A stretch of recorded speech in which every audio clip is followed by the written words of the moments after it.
today, and we are super fucking happy about it. So ladies and gentlemen, take a moment to like and empty the space. Let's bring some more people in here to enjoy the celebration of the farewell party to the Savior. Say goodbye, a farewell for this motherfucker that put the fucking video of the fucking hostage.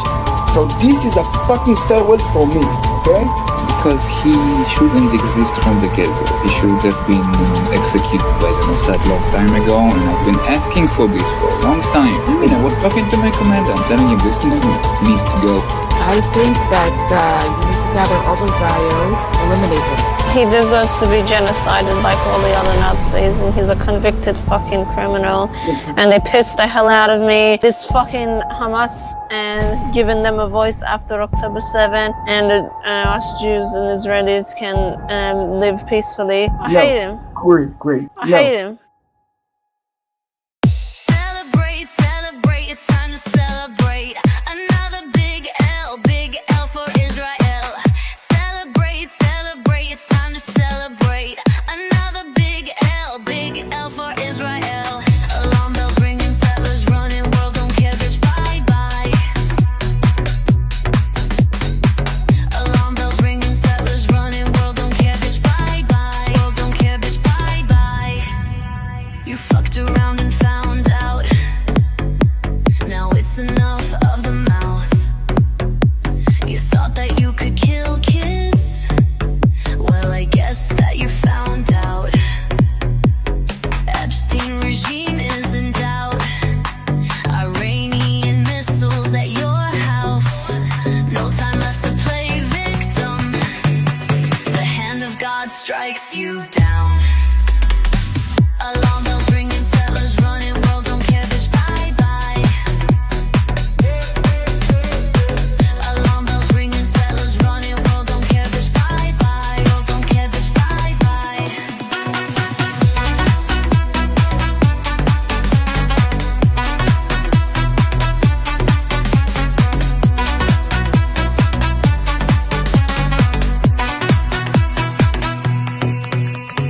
Tel Aviv is just dust. Burn to rubble, you must. Iran missiles taking flight. I ain't talking about Elon Musk. Special place for you in hell. Last thing you hear is alarm bells. A big boom and a big bang. Tell me, is it too hot in hell? Alarm bells ringing, settlers running, world don't care, bitch, bye bye. Alarm bells ringing, settlers running, world don't care, bitch, bye bye. World don't care, bitch, bye bye.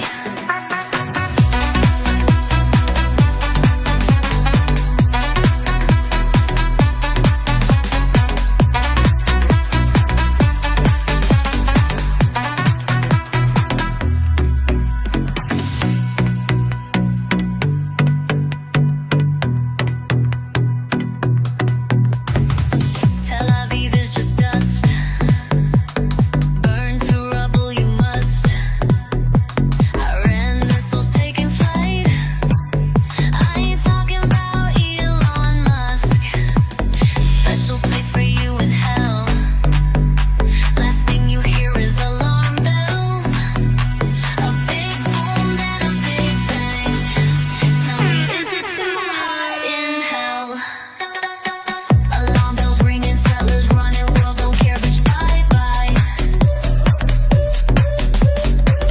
Alarm bells ringing, settlers running, world don't care, bitch, bye bye. Care, bitch, bye bye.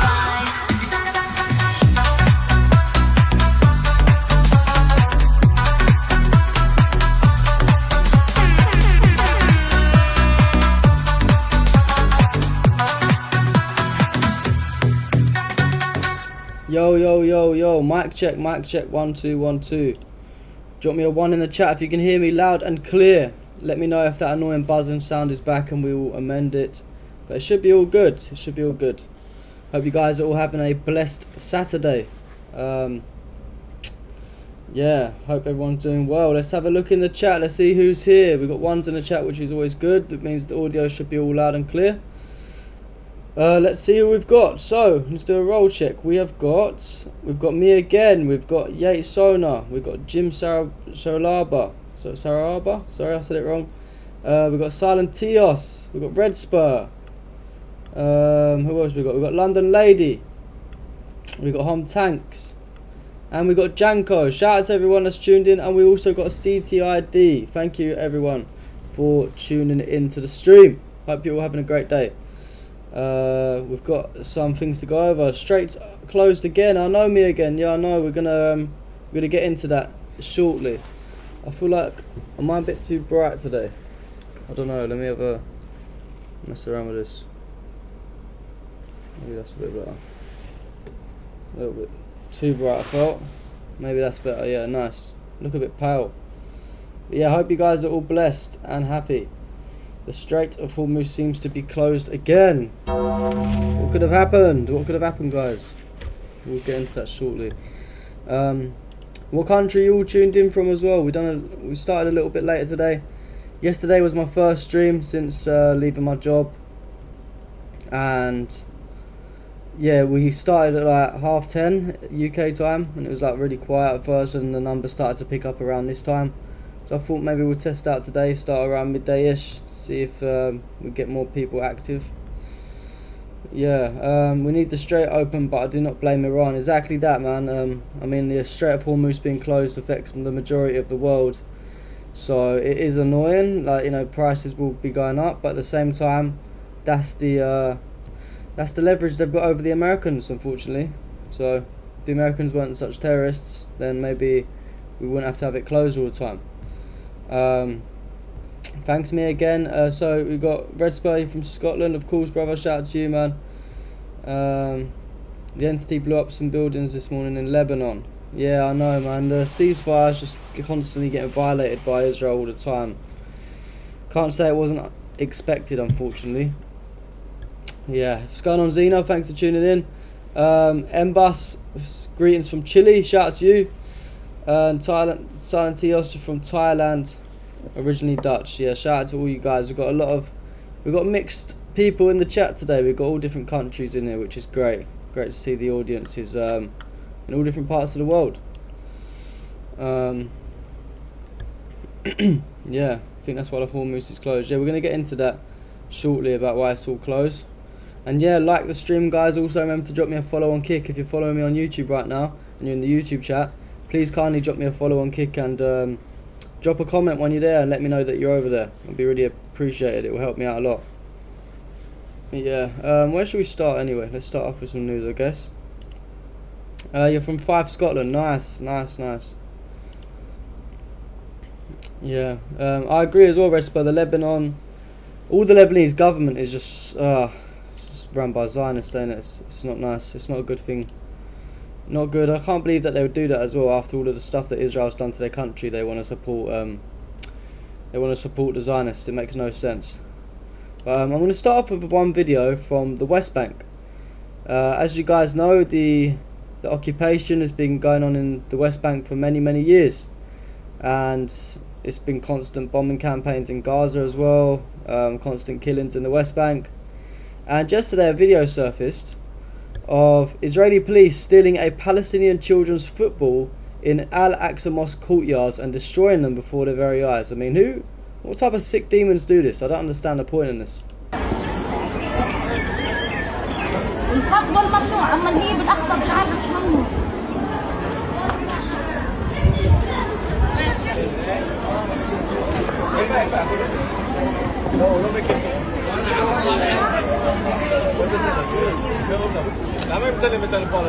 Demons, man.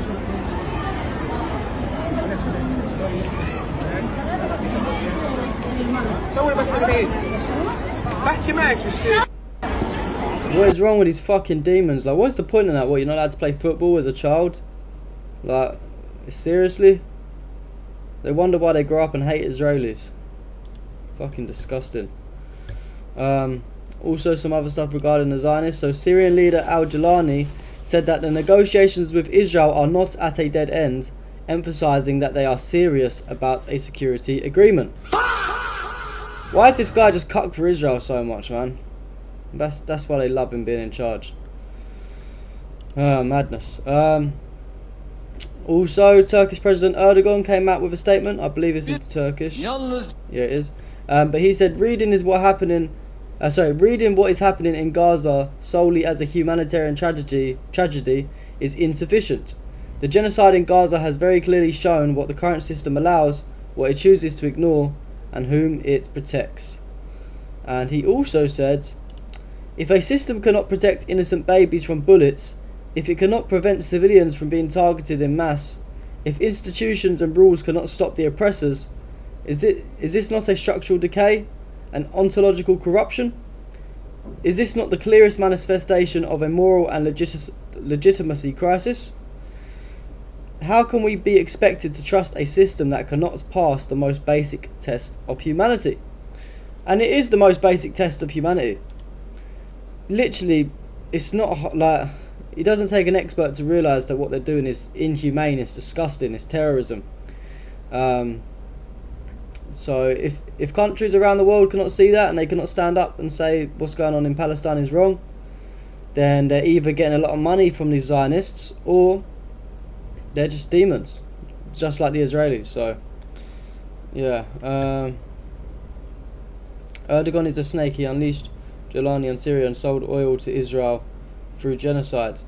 I mean, that's what I've always said about Erdogan. Like, he's not the best Arab leader. He does things that are obviously bad, but the Palestinian issue, he is like very outspoken compared to other leaders. So,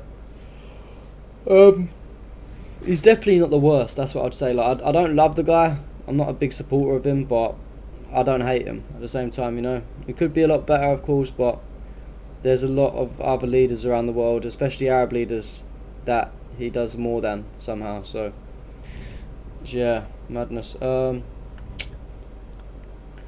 Also, Dan Bilzerian responded after being named among the top 10 anti-Semites by the Israeli government. He said, "I'm number one in the world. It's rare in this life that you can be better than 8 billion people at anything. Thank you, Israel, for appointing me the number one anti-Semite in the world. You absolute CUNTs. W Dan. W Dan. Yeah, W Dan. And yeah, I know that about Erdogan. I'm just saying, like, compared to Arab leaders that should be doing a lot more, he's he's not doing as bad as some. So you have to give him respect where it's due, I guess. Exactly that, me again. He's the best of a bad lot. But also we saw a video of Netanyahu with a soldier who lost 3 limbs after being targeted by Hamas in Gaza. A good question would be, what the fuck was you doing in Gaza? Why are you trying to invade Gaza? And another question I would like to ask is, I wonder if he got his new iPhone, because you know the Israelis, they love to give out free iPhones when you lose all your hands and your legs and your arms and everything.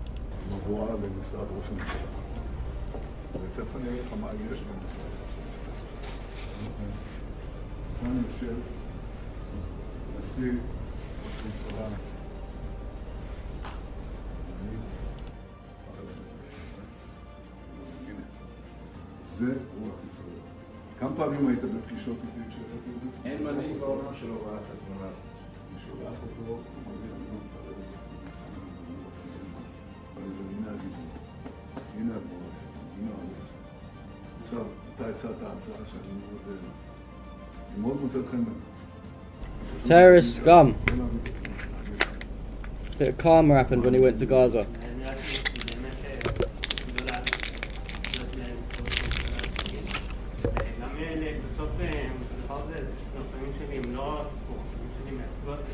Netanyahu still alive? Unfortunately, it seems that way.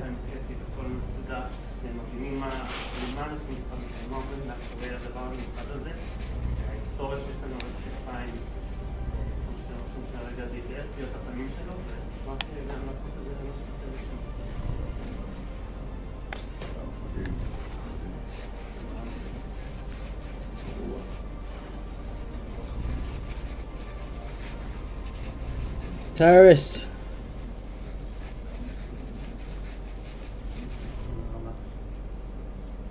Terrorist scum. Terrorist scum. He looks like a pirate now. Looks like a pirate after leaving Gaza. An Israeli writer living in the Netherlands commented on a news article and said, "If I write my opinion about this article, they'll revoke my Israeli citizenship." The article title is "Soldiers Struggling with Moral Injuries." And when I returned from Gaza, they called me a hero and applauded me. But I felt like a monster. Yeah, don't really know what to say about that one. I didn't hear about that sick stuff, Janko. No, I don't know if I want to hear about it either. What the hell? What the fuck? And also, Israeli media claimed that a spy network was uncovered within the Israeli Air Force operating on behalf of Iran. We don't know how true that is, but I suppose that is quite based, if that is the case.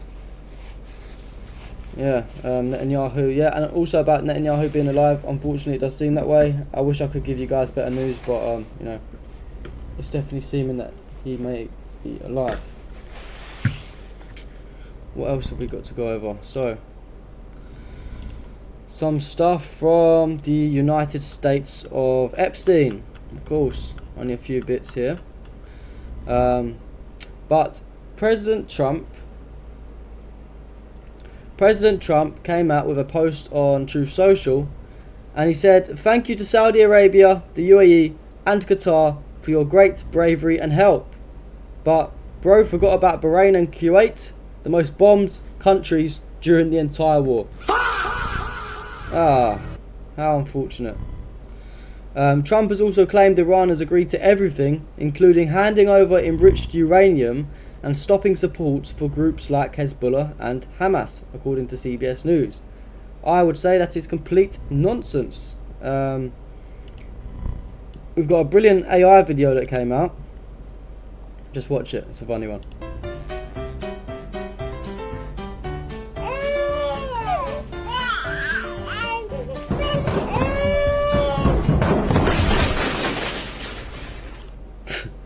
I don't know who makes these, but they do make me laugh. And also President Trump said, he basically threatened Iran and said if no deal is reached, unfortunately we'll have to start dropping bombs again. Of course he wants to start the war again. Let's play the video. We'll get it. Go ahead. If you don't have a deal by Wednesday when the ceasefire ends, will you extend the ceasefire or will I you don't start know. as Maybe the not. past? Yeah. Maybe I won't extend it. Okay. But the blockade is going to remain. But maybe I won't extend it. So you have a blockade, and unfortunately we'll have to start dropping bombs again. Thank you very much, everybody. Thank you. I think it's going to happen. What about the UFOs, Mr. President? We'll get it. Uh-oh. Trump the terrorist strikes again. Strikes again. A New York mayor, Zohran Mamdani, said to be told a city-run grocery store is implausible, but $500 million a day to kill people in Iran and Lebanon is necessary, speaks to a broken politics. What do you guys think about this Mamdani guy? I don't really know too much about him because he's obviously a New York mayor. We don't really hear too much about that in the UK. Or at least I don't see much about him. But what do you guys think about him? Let's play the clip. You're a proud democratic socialist. It's clear Republicans plan to use you and that platform as an attack point come the midterms. Do you feel pressure to prove that your brand of democratic socialism works before the midterms? I feel pressure from New Yorkers to deliver for them on their day-to-day needs. If Republicans want to attack a record of making it easier for families to raise their kids in the city, of workers to get paid what they're owed, of New Yorkers to get around the 5 boroughs, they can feel free to attack that. But what they will find is that the reason so many people across the city and across the country have lost faith in politics is because of that sense that politics has less and less of a relevance to their day-to-day needs. And in fact, one of the most relevant things that we can be doing in our politics today is addressing the material needs of working class people. That's exactly what we focused on. What I'm asking is, whether you like it or not, you have been made to seem like a boogeyman of some kind from the Republicans, especially when you were running. So do you feel an added sense of pressure nationally because of the face you've become of the Democratic Party and specifically the progressive part of this party? I'll be honest with you, I don't let myself think too much about what Republicans seek to portray me as. The power of an ideology is judged in the worth of its delivery. Delivery, at the end of the day, is every single thing that we want to do. It's why I spoke on Sunday about pothole politics as a way we describe the work that we do. Because for a long time, Republicans have sought to describe themselves as being driven by the needs of working people, when in reality we've seen a chasm in what they've actually delivered for those people. I mean, look at the war in Iran today. We're talking about a federal administration that has spent close to $30 billion killing thousands of people at a time when working class people across this country cannot afford the bare minimum. To be told that a city-run grocery store is implausible, but spending more than $500 million a day to kill people in Iran and Lebanon is not only plausible but necessary. It speaks to a broken kind of politics. And what we're showing is that we can put forward not just our principles, but also the practical impacts of this work. We can deliver universal childcare and change 6,700 catch basins. We can take on bad landlords across the city and start to repave more than 1,000 miles of roadway. We can do all of these things where we've been told in the past you could only do one. Has the war in Iran had an outsized impact specifically on the economy of the city? Yes, the war in Iran has had an impact on the economy of this country. And even more than the economy, it's had an impact on the people. Yeah, I don't know what to think about this guy, really. Exactly what you said, London lady. His mum's besties with someone we know. Yes, I saw that as well, which is the only thing that makes me suspicious about this guy. Yeah. I don't know. You can't really trust any of these people that are high up in politics, to be fair. If he's been elected, then it's just automatic suspicion, because we all know that most of these politicians are all the same. It doesn't really matter what they say, because they all end up doing a different thing, and they all bow down to the same masters at the end of the day. So yeah, I don't know what to think about him. I don't want to trust him, to be honest. But then again, I don't really know that much about him, so I don't know. And yeah, we'll go over some stuff from oh, okay, London lady, you didn't mean it that way. I mean, I was seeing some stuff to do with Epstein and that. I don't know how true it was. That's what I thought you was talking about.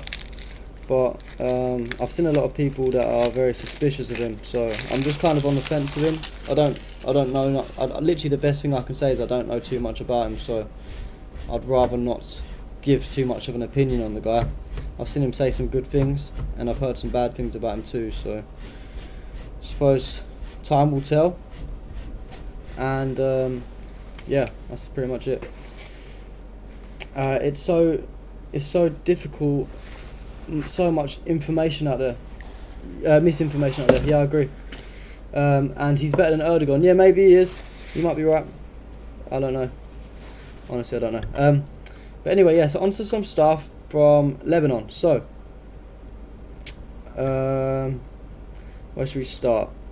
So, the ceasefire apparently went into place yesterday. I think it was early yesterday, or maybe it was the day before.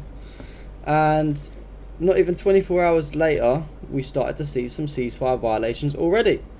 And can you guess who was violating the ceasefire? Of course, Israel. So yeah, Trump to Israel said Israel will not be bombing Lebanon any longer. They are prohibited by the USA. Enough is enough.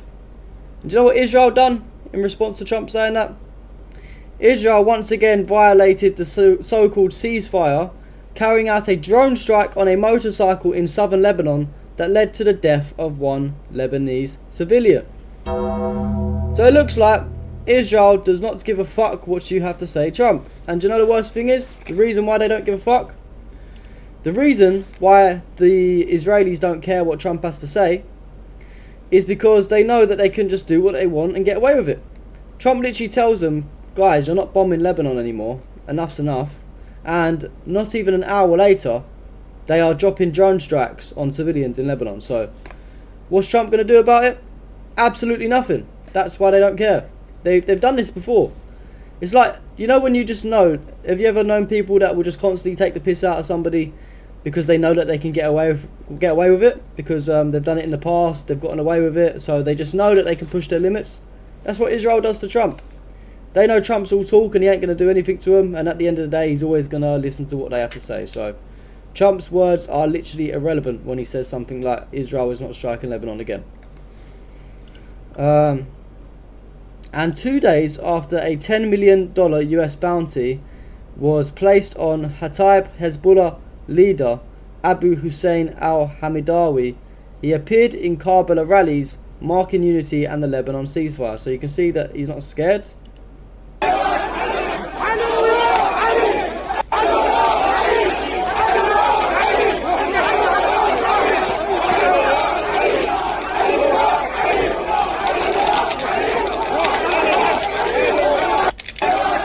So yeah, crazy scenes there. And Hezbollah also released footage showing a direct strike on an Israeli army site.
Crazy scenes, crazy scenes. Also, despite the ceasefire again, Israel carried out explosions in residential areas in Lebanon. What is wrong with these demons? They can't help themselves, can they? They really can't help themselves.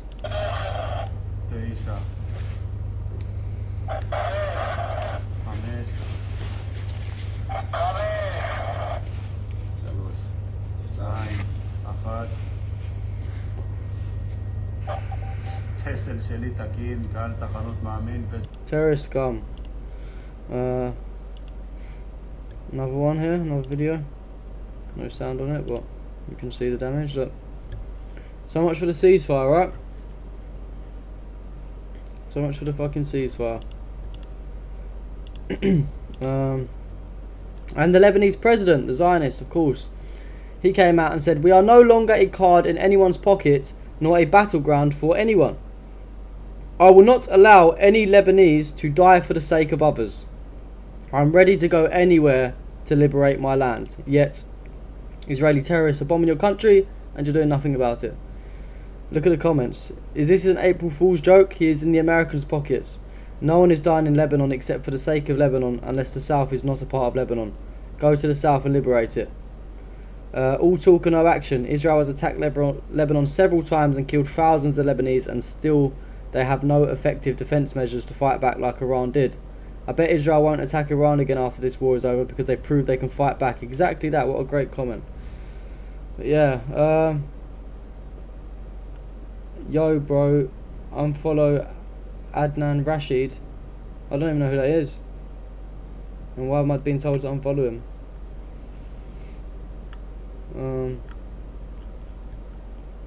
Yeah, but anyway, yeah, go fight for your country, mate. You're getting bombed by Israel and doing nothing about it.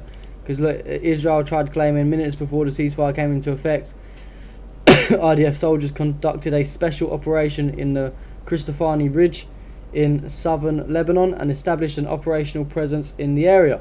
The IDF remains on high alert and will continue to remove threats in southern Lebanon throughout the area between the border with Israel and the designated line in accordance with the ceasefire understandings.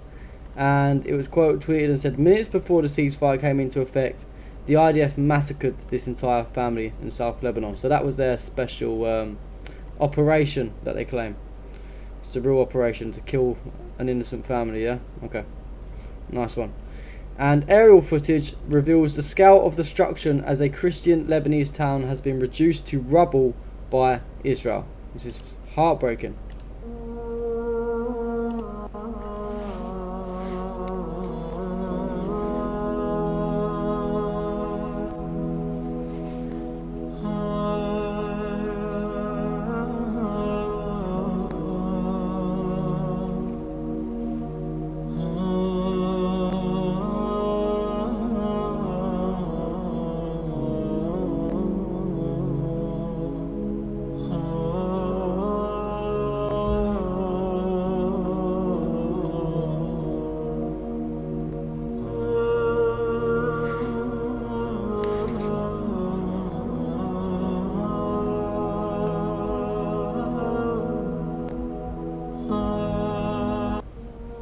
Very sad. I just had a look who Adnan Rashid is, and I don't even follow him, so I don't actually know. I think I've seen this guy floating about on X, but yeah, I don't follow him though. So yeah,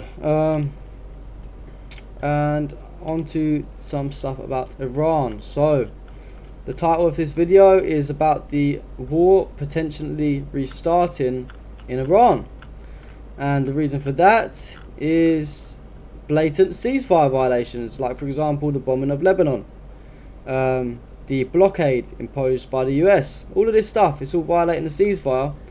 So it's starting to look like Iran and Iran's put their foot down. They've closed the Strait of Hormuz again. We're going to dig a little bit deeper into it now, but Trump's already talking about bombing Iran again. It's all not looking good.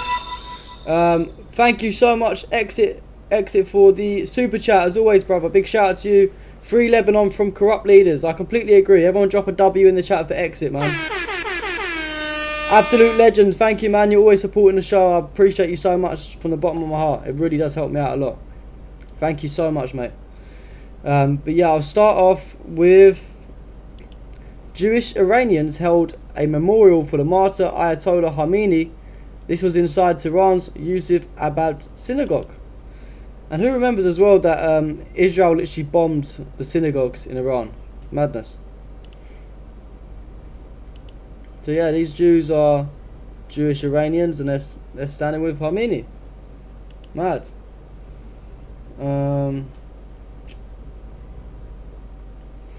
Everyone please like, share, and tip. Yeah, everyone, thank you, brother, No1X. Yeah, everyone drop me a follow on Kick. It'd be much appreciated if you guys can do that.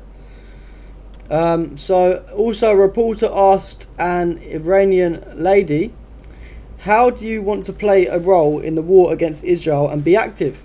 And she said, in every way, just like the men, we can even go and fight. And the reporter asked, for example, and the woman said, in a ground war, I say we can go just like the men. She said, a ground war too?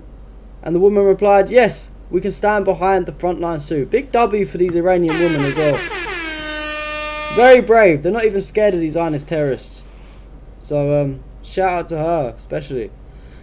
And so this was 22 hours ago. Keep this in mind, the timestamp. 22 hours ago, Iranian Foreign Minister Abbas Araghchi announced that the Strait of Hormuz is open for all ships. Then, oil prices began to plummet after Iran's announcement of opening the Strait of Hormuz. So everything started going down, the oil prices, everyone's like, oh, okay, you know, looks like it's safe now, looks like the war's over, looks like the Strait of Hormuz is going to be back open.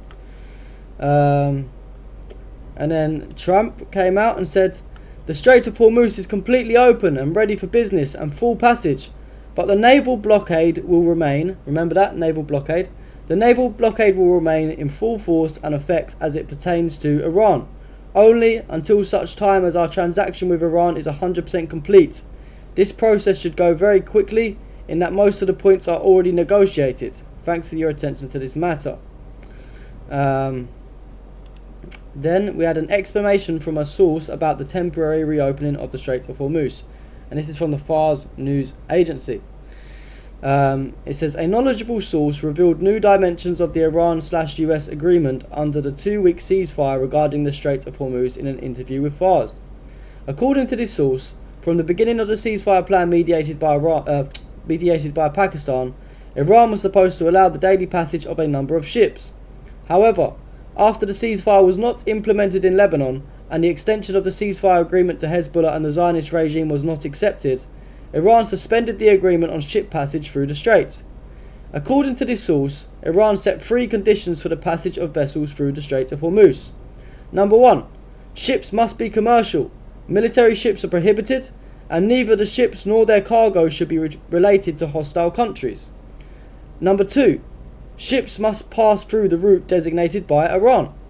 Number 3, the passage of vessels must be coordinated with the Iranian forces responsible for this passage, just as CENTCOM had confirmed the management of the Islamic Revolutionary Guard Corps over the Strait of Hormuz before the war began. This source emphasised that this matter depended on the implementation of certain conditions and a ceasefire condition in Lebanon, and if the naval blockade continues, it will be considered a violation of the ceasefire and the passage route of the Strait of Hormuz will be closed. So this was not even 24 hours ago. It was about 21 hours ago. Yep, 21 hours ago. And Iran's Deputy of Communications and Information of the President's Office came out of a tweet and said the Twitter rhetoric and baseless statements of the enemy are aimed at stripping the Iranian nation of their sense of pride for the great victories they have achieved through their resolute defence. The conditional and limited reopening of a portion of the Strait of Hormuz is solely an Iranian initiative, one that creates responsibility and serves to test the firm commitments of the opposing side. If they renege on their promises, they will face dire consequences. Remember that, because this is all building up to the closing of the Strait of Hormuz. Also, Iran was apparently 1 hour from striking Israel last night, according to Tasnim, who was citing military sources. Launchers in operational mode aimed at predetermined targets. An attack was set for 8 p.m. last night. Stood down only after Trump delivered the ceasefire at 7 p.m. So Israel was very close. We was nearly at Tel Aviv. Boom, boom, Tel Aviv again. Yeah, they're pushing Iran's buttons. They're pushing them.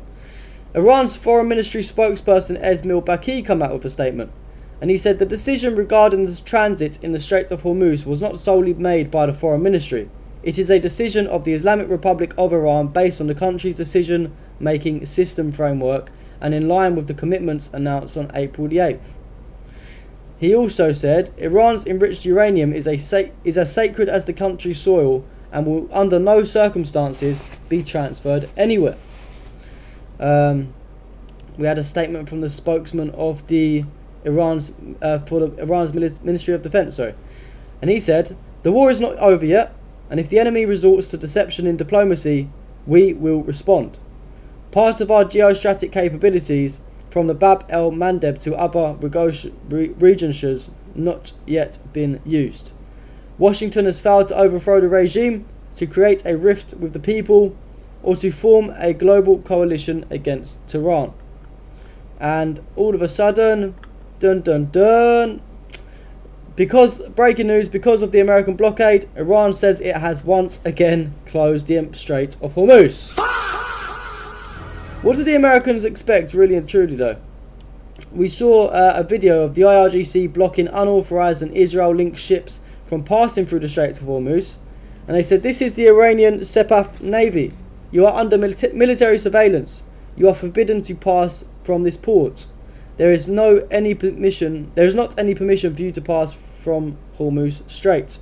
You are ordered to go back to your departure immediately. Do you get my message? Iranian Navy, this is Bhagyalakshmi. Go ahead, sir. I read you loud and clear. Good evening, sir. This is Iranian Sepah Navy. The strait is locked and pass from that is forbidden. And there is no any permission for you to use from Hormuz Strait. You are ordered to go back to your departure immediately. You are ordered to go back to your departure immediately. Do you get my message? Okay, copied your message. I will turn back, and there is no permission to transit Hormuz. That's correct, sir? Yes, sir. There is no any permission for you. You are ordered to go back to your departure immediately. And wait to get permission. Okay, wait for the permission. Thank you. Okay, thank you. Back to 16 out. Thank you. Back to 16 out. Unlucky, guys. Looks like the Strait of Hormuz is closed again, because the spokesperson of the Hatam al-Anbiya Central Headquarters said control of the Strait of Hormuz has returned to its previous state. The Islamic Republic of Iran, following prior agreements reached in negotiations. We've got a super chat from Ossie. Thank you so much, brother. I don't see a message there, so I'm guessing you just sent a donation. It's very much appreciated, man. For those of you that don't know, I recently have left my job, so this is my full-time job now. So all of these super chats are literally helping me pay my bills. I'm very thankful from the bottom of my heart. Thank you so much, guys. Everyone drop a W in the chat for Ossie. W in the chat for Ossie. So let me start again. So the spokesperson of the Hatam al-Anbiya Central Headquarters said control of the Strait of Hormuz has returned to its previous state. The Islamic Republic of Iran, following prior agreements reached in negotiations, had, acted in good faith, agreed to allow a limited number of oil tankers and commercial vessels to pass through the Strait of Hormuz in a managed manner. However, the United States, with its record of repeated violations, continues acts of piracy and maritime theft under the pretext of a so-called blockade. For this reason, control over the Strait of Hormuz has reverted to its previous state, and this strategic strait is now under strict management and control of the armed forces. As long as the United States does not allow full freedom of navigation for vessels travelling to and from Iran, the situation in the Strait of Hormuz will remain under strict control and in its previous state. Not good if you're on the side of the Zionists, as always. I mean, it's not like Iran was unreasonable. They had a deal. They said stop bombing Lebanon. Get rid of this naval blockade. Stop being terrorist scumbags, basically. And we'll open the Strait of Hormuz. It's free for everyone to pass through. But no. The Americans and the Israelis just can't stick to any sort of ceasefire. They just love having blood on their hands. They can't. They're addicted. They're addicted to having blood on their hands. So, unfortunately for you guys, Strait of Hormuz is back to its previous state. No one's passing. Ready for all of the prices in the world to go back up. Thanks a lot, America. Thanks a lot, Trump. Madness. Absolute madness. I suppose we'll quickly scan over some live news, because I didn't see a lot of news coming out over the last like 24 hours, to be fair. Thank you, Exit, for keep putting that kick link in the description as well, brother. Everyone drop a follow on that kick link that Exit's put in the chat, or it's also pinned in the live chat. Helps me get towards my goal. Helps me get monetized on Kick eventually. So yeah, thank you. If anyone can do that, drop me a follow, drop me a comment on Kick when you're there. You'll be a legend for that. So what can we look over? Let's have a look at some live news, yeah? Let's have a look. Where do we start? So we'll go over Resistance Trench. So we have a statement just 2 minutes ago from Ayatollah Moshtaba Khamenei, issuing a strong message on Iran's Army Day. Khamenei, the new supreme leader of Iran, issued a message marking the anniversary of the Islamic Republic of Iran's army, emphasizing military strength, national unity, and continued resistance against enemies. He stated that the 1979 Islamic Revolution transformed the army from a force tied to the Pahlavi regime into a people-based institution, describing it as a child of the nation. He highlighted the army's role in confronting the United States, Israel, and separatist groups, stressing that Iran's armed forces remain strong, unified, and capable. He also pointed to advancements in drone and naval capabilities. The message commemorated a martyred leader who played a key role in preserving and strengthening the army in the early years after the revolution. Khamenei concluded by calling for further development of military capabilities and paid tribute to fallen commanders, soldiers, and their families. So yeah, a little statement from him. Looks like we've got a UK MTO warning. So 2 Indian flag vessels, the VLCC supertanker Sanmar Herald, loaded with approximately 2 million barrels of Iraqi crude oil from Al Basra anchorage, and the bulk carrier Jag Arnav made sudden U-turns near the southern approaches to the Strait of Hormuz, south of Larak Island, and headed back westwards into the Persian Gulf. And then we have the UK MTO confirmed IRGC gunboats approach and fire on the tanker 20 NM northeast of Oman. Damn. So it says the UK MTO has received a report of an incident 20 NM northeast of Oman. The master of a tanker reports being approached by 2 IRGC gunboats. No VHF challenged, that then fired upon the tanker. Tanker and crew are reported safe. Authorities are investigating. So it looks like things are really starting to heat up. When's this end of the ceasefire meant to be? Is it Wednesday? I don't know if it's going to last, you know. I don't know, we could see the war start again at this rate. Yeah.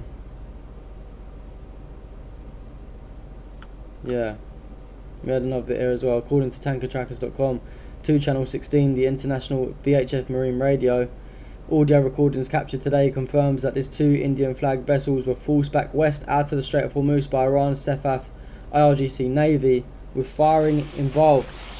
Damn. Nautical miles, yeah, you know, London Lady, I always forget what that stands for. I've read these UK MTO reports so many times as well. I always forget. Yeah. What else have we got? So Tasman's news agency reports that Iran has not yet agreed to the next round of negotiations with the US. According to Tasnim sources, due to Trump's announcement of a naval blockade on Iran and continued excessive US demands in recent messages, Iran has refused the next round of talks for now. Damn. Iran has stressed that stopping American excessive demands is a key condition for continuing negotiations, otherwise it will not engage in time-wasting talks. Good point. This position was conveyed to the US via Pakistani intermediates. Yeah, Exit, I'm in agreement with you, man. I think it is inevitable that this is going to start. When it starts, I'm not sure, but I think it, you know, the war's about to kick off again, and I do think it will be soon. Yeah. So the head of the National Security and Foreign Policy Commission of the Iranian Parliament, Ebrahim Azizi, on X. The time has come to comply with the new maritime regime of the Strait of Hormuz. These regulations are determined by Iran, not by social media posts. And he quote tweeted it, "We warned you, but you ignored it. Now enjoy the Strait of Hormuz returning to the status quo." They're such trolls as well, the Iranians, isn't it? They don't even just violate them on the battlefield. They literally violate them in social media. They violate them every way possible. Funny guys. Oh,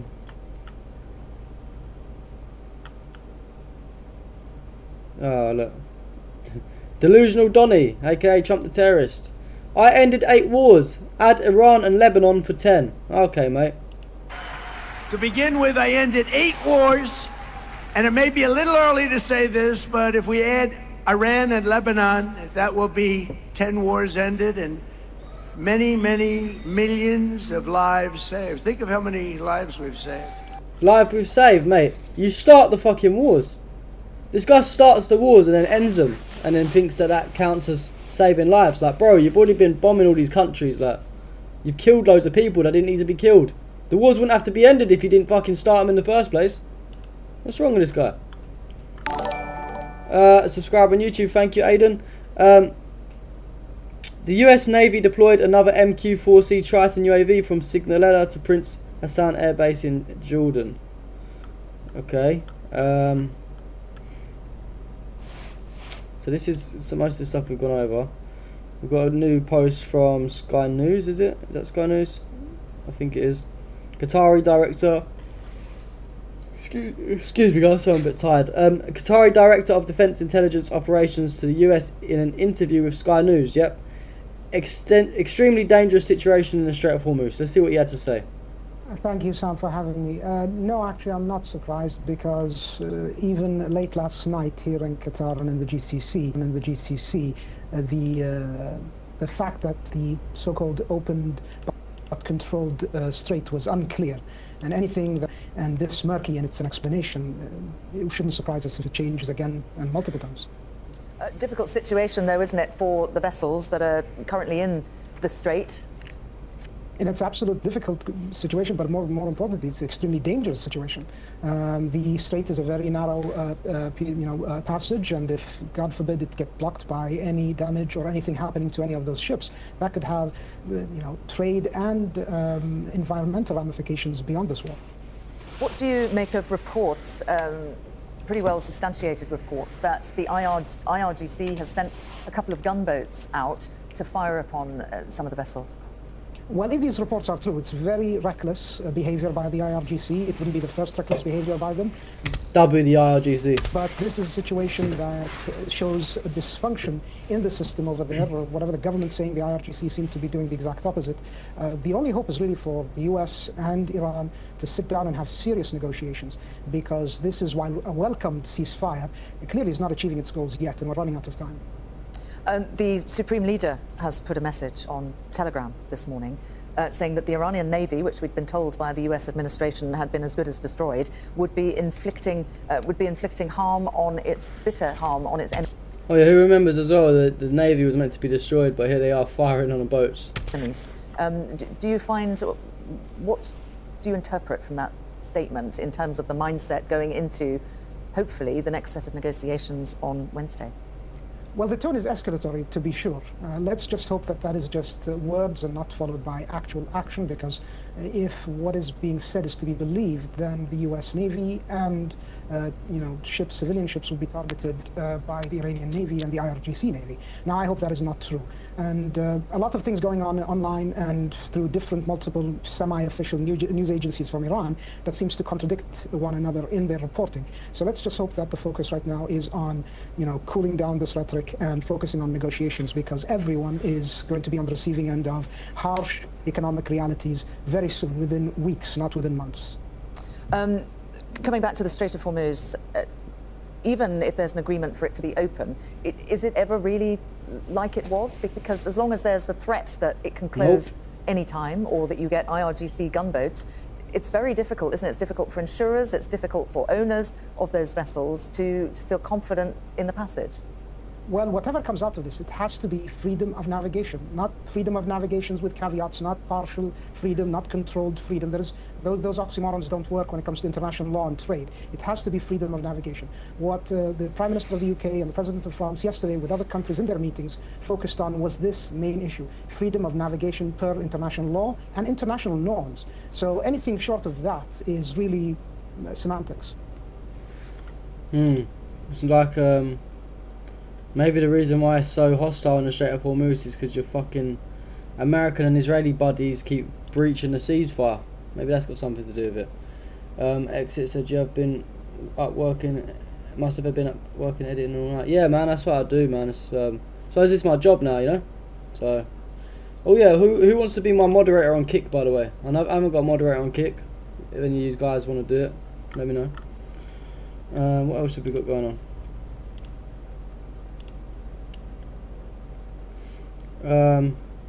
Macron has held Hezbollah responsible for the death of a French soldier in southern Lebanon. Of course he did. Not the Israelis, no. Scenes targeting, so bases belonging to the American, don't know what that says, in Iraq occupation. Some drone strikes here, I don't know.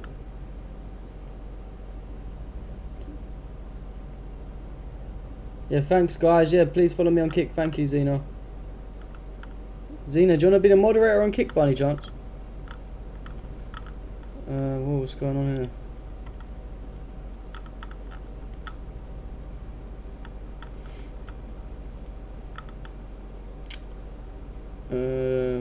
A lot of this stuff we've already seen. Yeah, exactly. McDonald's. Exactly. Why does Trump do that? Like, he starts wars and then claims responsibility for ending them. Like, bro, you literally started the fucking war. No, now you're taking responsibility for ending them, not starting them. So what's happened here? The Lebanese Army Command condemned an incident in the Al Gandoria area of Bint Jabel, where an exchange of fire between armed individuals and a UNIFIL patrol resulted in casualties among the patrol members. The army said it maintains close coordination with UNIFIL during the sensitive phase and has opened an investigation to determine the circumstances and arrest those involved. Interesting. Zena, you want to be moderator? Yeah, nice. Let me do that quickly. Everyone go drop us a follow on Kick though, guys. We need some we need to get some followers over there. The worst thing is I don't actually know how to add a moderator on Kick. Anyone help me out? 'Cause I have no idea. I have no idea how to do it.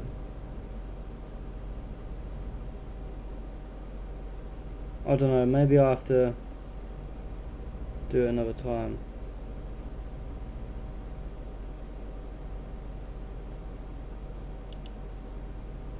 Well, I have no idea, honestly. Fuck it. I think Kick's alright at the moment anyway, to be fair. I have to just leave it for now. Yeah, what else is going on? Hezbollah political deputy Mahmoud Kamati thanked Iran for imposing the ceasefire through international pressure and criticised Lebanese President Joseph Aoun for thanking the killer and criminal Trump instead of Iran. Exactly. He accused the Lebanese state of running and rushing towards humiliation and the squandering of sovereignty step by step. Kamati said there will be no return to the situation before the 2nd of March, that the resistance is ready to confront any Israeli violation, and called on displaced residents not to settle back yet, warning of Israeli treachery.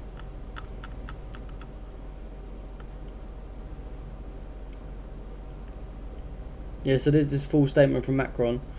Macron announced that French Sergeant Chief Florian Monteiro of the 17th Parachute Engineer Regiment was killed this morning in southern Lebanon during an attack on UNIFIL.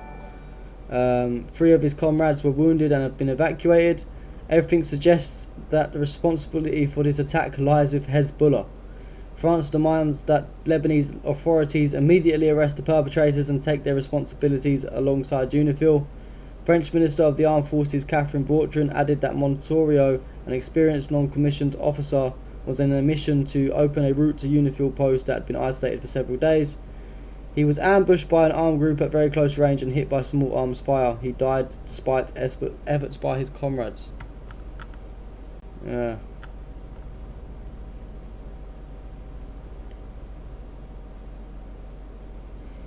What's this? The Iranian state broadcaster. A reminder to those telling Iran to follow international law.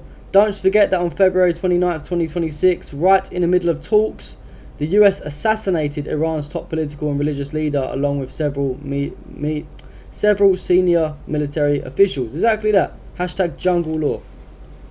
It's true, isn't it? Talk about fucking peace and they're killing, like, murdering leaders. That's a war crime. No international law there, was there, when that happened? US CENTCOM. Since the blockade began, 23 ships have complied with US orders to turn around. AH-64 Apache helicopters are flying above the Strait of Hormuz, providing a visible presence in support of freedom navigation.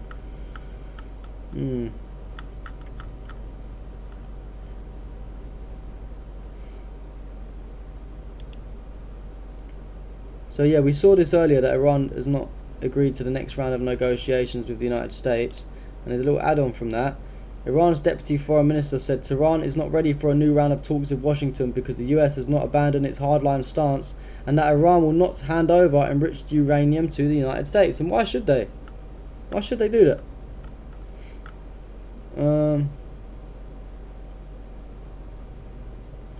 Iran's army spokesman said that during the recent war, more than 40 strategic military targets of the enemy in Israel were struck using drones and short and medium range missiles.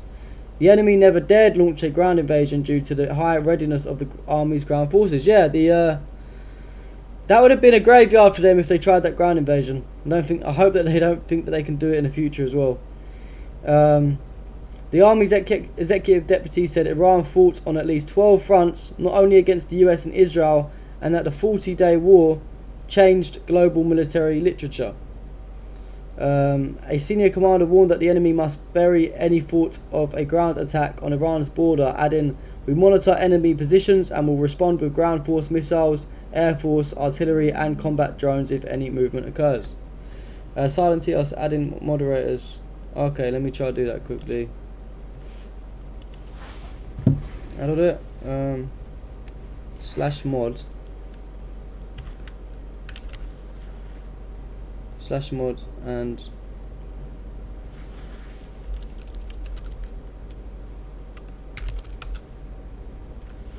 that work?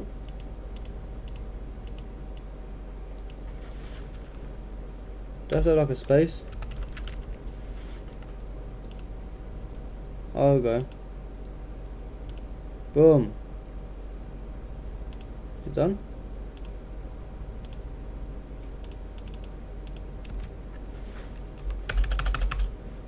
Done. Yeah, nice. Scientius, you could be a moderator as well, bro, if you want to. Let me know if you're interested. Sorry about that, guys. Just had to get that done. What else? So approximately 20 ships that attempted to cross the Strait of Hormuz have turned back following recent developments in the waterway. So yeah, it's an absolute shit show for anyone trying to cross the Strait of Hormuz right now. Is this the same one? Yeah, we saw that one.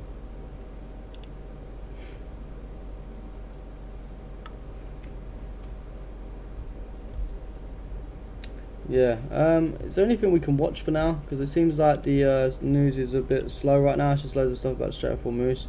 We've got a video of the helicopter bringing the wounded French soldiers to Ruma Hospital in Beirut.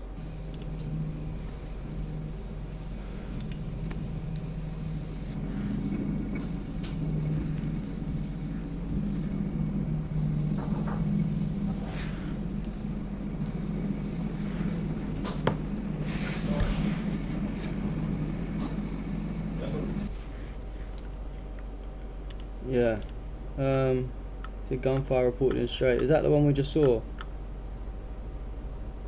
Oh, what is this clown doing? President Trump showing his power stance while taking questions from reporters today. The Israeli army radio. The IDF is permitted to continue destroying buildings and infrastructure classified as threats within the Yellow Line. And this is the same model being implemented in Gaza. So basically they're just saying they're allowed to do what the fuck they want and no one can do anything about it. So yeah, the US blockade, it's just going off, isn't it? You got the US blockade in and then it's a shit show.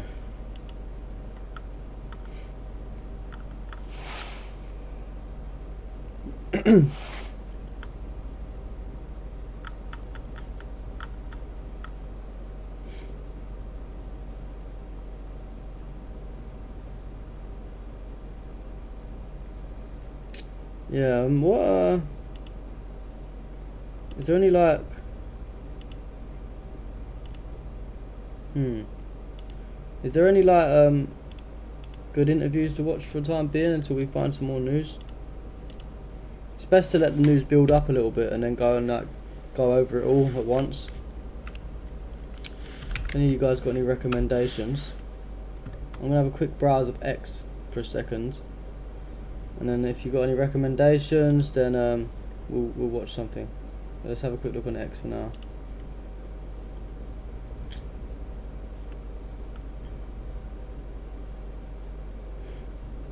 This is not a joke. US President Trump posted and pinned this video on his Truth Social 6 hours ago. Anyone sick of winning yet? You'll say, Mr. President, please, it's too much winning. We can't take it anymore. This guy actually thinks that he's winning, doesn't he? We're going to win so much, you may even get tired of winning. And you'll say, please, please, it's too much winning. We can't take it anymore. Mr. President, it's too much. And I'll say, no, it isn't. We have to keep winning. We have to win more. We're going to win more. We're going to... This guy's lost his damn mind. So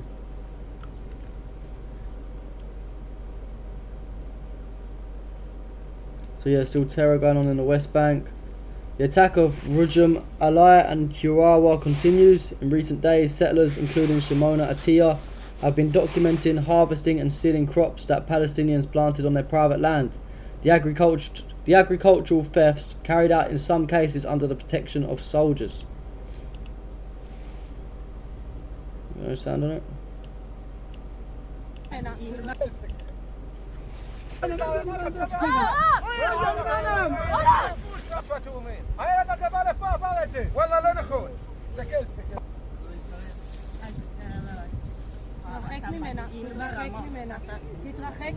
What is wrong with him, man?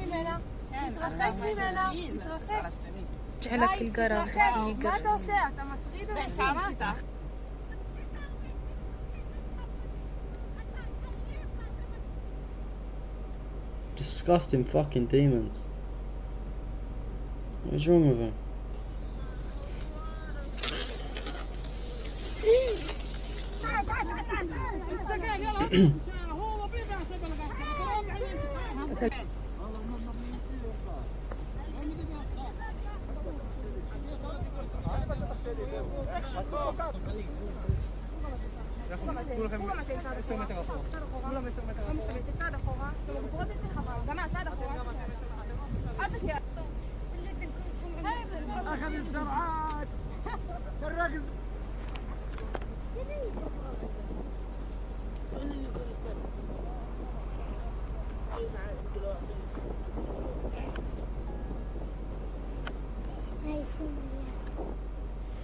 Yeah, it's mad this stuff's still going on, you know.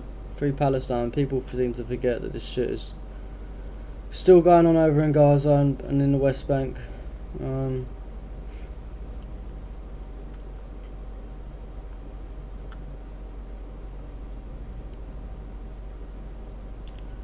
Israel creates an imaginary yellow line in Lebanon. Israel is repeating what they did in Gaza, but this time in southern Lebanon.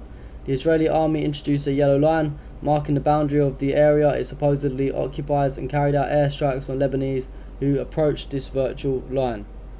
Israel says the zone includes 55 Lebanese villages, where it continues destroying homes and infrastructure. This is an approximate image of the occupied area in southern Lebanon. Fucking demons, man. Terrorist fucking scumbags.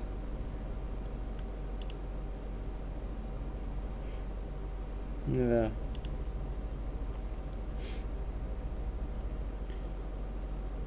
What's 51 to 49 with James Light?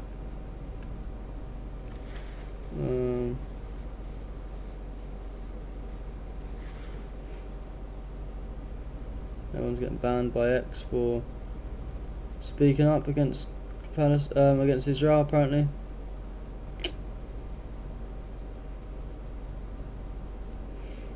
So look at this. More than 38,000 women and girls have been killed in Gaza between October 2023 and December 2025. We spoke about this briefly yesterday. That's literally, like, think about it, it's been 4 months, nearly 5 months since December as well. So the deaths are even higher than that. This is according to a new report by UN Women. Where are all the feminists who defend women's rights, or does Israel get a free pass? Good question. Our new analysis shows how the war has affected every aspect of life, with its most horrific toll seen in the scale of death. Between October 2023 and December 2025, more than 38,000 women and girls were killed in Gaza, the result of Israeli air bombardment and land military operations. This includes... Thank you, Zento, for following on Kick. That's our first one on Kick. If we can get 5 followers per stream, I'll be very happy. So we're at 1 out of 5. Who wants to be the next hero and drop me a follow on Kick? It's pinned in the live chat. Includes over 22,000 women and 16,000 girls, amounting to an average of at least 47 women and girls killed every day. Women and girls accounted for a proportion of deaths far higher than those observed in previous conflicts in Gaza.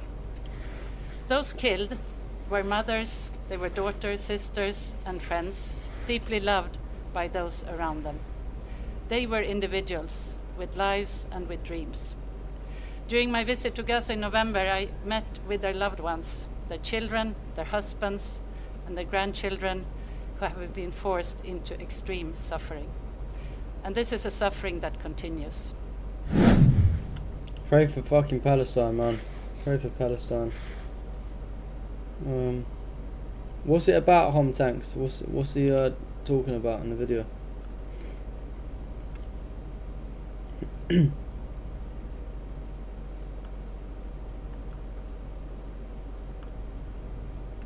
What else?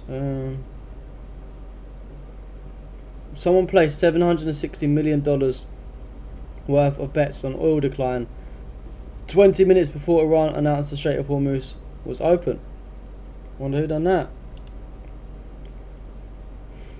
20 minutes, that's all it took. Around 12:24 to 12:25 GMT on April 17th, a mysterious trader or highly coordinated group slammed 7,990 Brent crude futures contracts into the market, a 760 million notional short bet on failing oil prices. At 12:45 GMT, Iran's Foreign Minister Abbas Araghchi posted on X that the Strait of Hormuz was completely open to all commercial vessels for the remainder of the ceasefire period.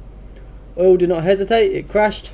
Brent and WTI plunged 10 to 13% in minutes as the war risk premium that had supported prices for weeks evaporated in real time. Someone just scored what is almost certainly a massive windfall while the rest of the market was still processing the surprise de-escalation headline. This was not luck. This is now the third documented instance in under a month of massive, precisely timed oil shorts preceding major Iran-related peace announcements. I will look into the details more closely and rely on additional official data for a more thorough analysis. According to Reuters reporting and exchange data, April 17th, 2026, $760 million short dumped 7,190 Brent lots dumped in roughly 60 seconds, 20 minutes before Arachi's announcement. Oil drops double digits. April 7th, $950 million short placed hours before the official US-Iran ceasefire announcement. Oil drops 15%. And on March 23rd, 26, $500 to $580 million short placed 15 minutes before Trump's Truth Social post about productive talks and delaying strikes on Iranian energy infrastructure. Oil falls by 15% again. Over 2.2 billion in notional short exposure across 3 events, each one executed with surgical timing right before headlines sent crude prices reeling. The peace trade was not sold to retail, it was allegedly front-run by whoever had access to the early script. The Community Future of Trading Commission is not amused. The agency has launched a formal investigation into the March 23rd and April 7th trade, putting full records from CME Group and Intercontinental Exchange. The focus is whether non-public information was from diplomatic channels, policy circles or backroom negotiations was improperly used. CFTC Chair Michael Selig has vowed aggressive enforcement. Democratic lawmakers are piling on. Representative Sam Liccardo and others have demanded full scrutiny of trades tied to Trump-Iran announcements. Senators Elizabeth Warren and Sheldon Whitehouse have highlighted the recurring concern of potential misuse of material non-public government information. Some have openly called it potentially one of the largest insider trading episodes in recent memory. Wow.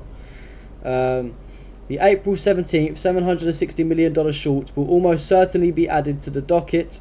The White House has already sent internal warnings to staff against trading on policy information, but the pattern suggests the memo may not have reached everyone or may have been conveniently ignored by the right parties.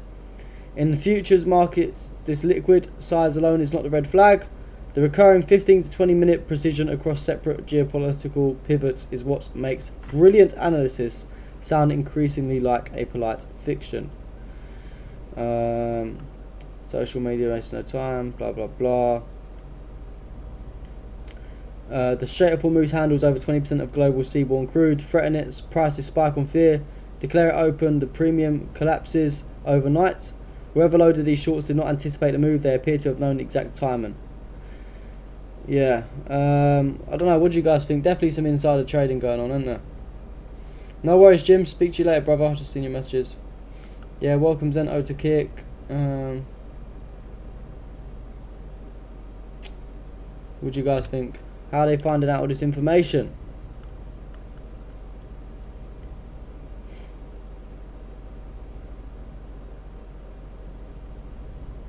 What's this? Jordan Bardella, leader of France's National Rally. Trump's war objectives are erratic and good luck to anyone trying to find any coherence in them. Juste une question sur cet après-midi. Yeah. Yeah, I know, London lady. They don't care about Palestine anymore for some reason. It's fucked up.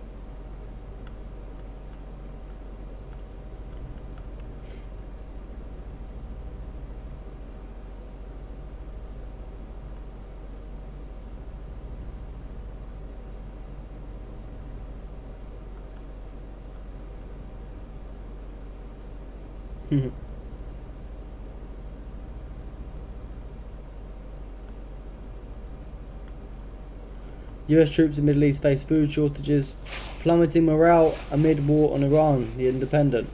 US forces stationed in the Middle East are grappling with severe food shortages and a sharp decline in morale as the war with Iran escalates, according to a report by The Independent.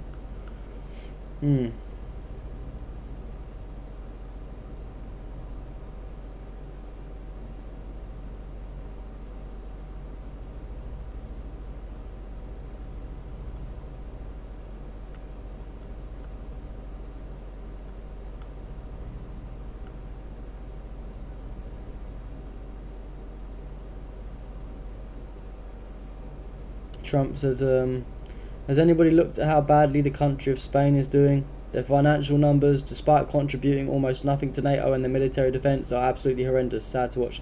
He keeps saying this because, you know, Spain actually stands with humanity. Spain doesn't support genocide. This guy's just lost his damn mind.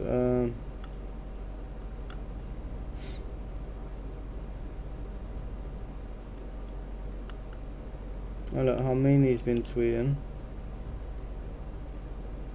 He's done a lot of tweets actually in the last 2 hours. He said, I congratulate the 29th of Farvardin, this auspicious anniversary of the creation of the Islamic Republic. So, oh no, this is the one we read earlier, isn't it? It's just broken up into tweets.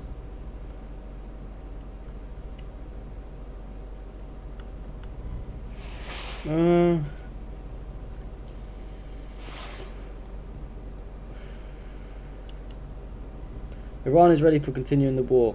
The Persian Gulf will stay more or less blocked for another couple of weeks. The impact on Western and some Asian economies will be devastating. Russia and China are prepared. Europe is not, neither is the USA. The real hit will not be the shortage of fuel, but the shortage of fertilizers and helium, which means no food and no chips. Yep, I mean, I don't know how America and that aren't even prepared as well after all the shit that they do. You'd think that they'd have a backup plan, but they're fucking dumb. Even social media news reporters have gone quiet on Palestine now. Yeah, I know. I was saying about this the other day, like, no one really seems to care about Palestine because it's not trending. Shows that most people didn't actually care about Palestine. They were just talking about it when it used to get them views. Now it doesn't get views. Now that it doesn't get views, no one cares. Madness.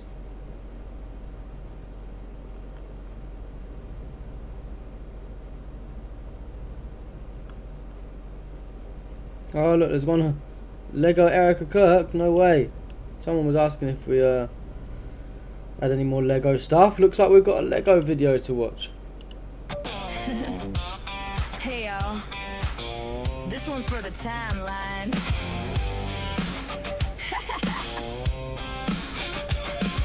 Erica was tired of the Perfect Wife show. Charlie had the preaching, but we all kinda know. Secret nights with Benny, keeping it on the low. Mom spilled the tea, said the family man thing was just for show. Then that Utah night under those bright lights, wow. One rooftop shot into Charlie's big fight. Goodbye, Charlie. Oh man. Charlie. Ain't no widow tears, she's smiling oh so hearty. Goodbye, Charlie. Goodbye, Charlie. Now she's running TP USA, hugging on JD.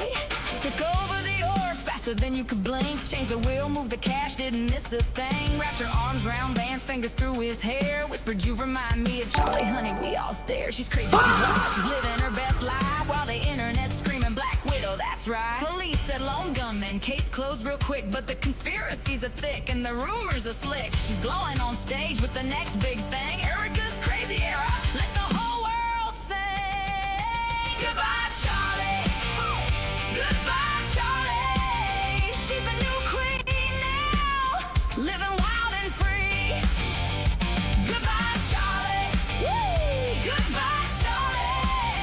Erica's crazy era, sing it loud with me. Yeah, goodbye, Charlie. Goodbye, Charlie. Fucking hell, these videos are wild, man. Yeah, Drewski did get her good, yeah. You know, like Erica Kirk's just like the laughing stock of the internet. Everyone just sees through her bullshit. But Charlie Kirk's rolling in his grave right now.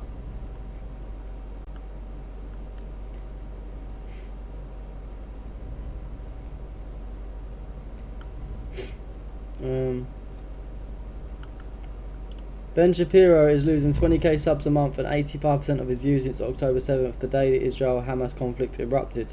Meanwhile, Tucker is adding around 10k subs every few days. Candice gained 40k in the last month, and Fuentes has surged from under 300k to over 1 million. Sorry, excuse me.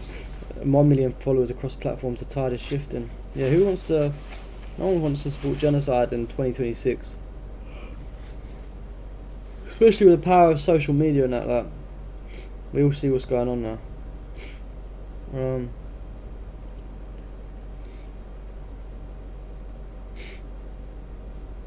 London lady says, I think the focus shifted to Iran not because people don't care about the genocide, but because people are quietly hopeful that Iran will take care of the Zios and that is the only chance for Palestine at this point. I mean, yeah, you do have a little bit of a point, but the thing is that I feel like the views about, like, the stuff about Palestine, the views was already dropping before this Iran stuff kicked off. Like, I don't know, it could be a censorship thing, but I don't know.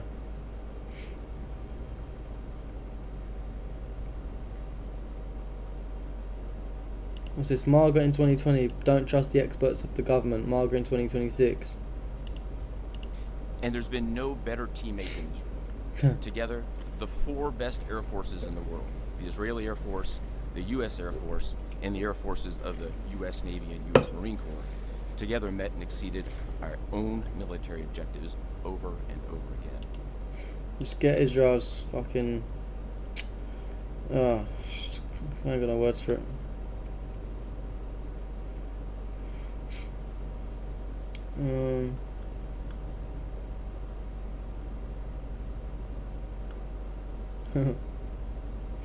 Remember this bullshit.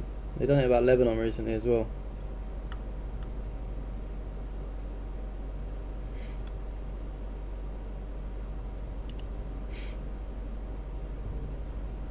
$1.5 trillion US. War Department budget is to dominate the world through perpetual war.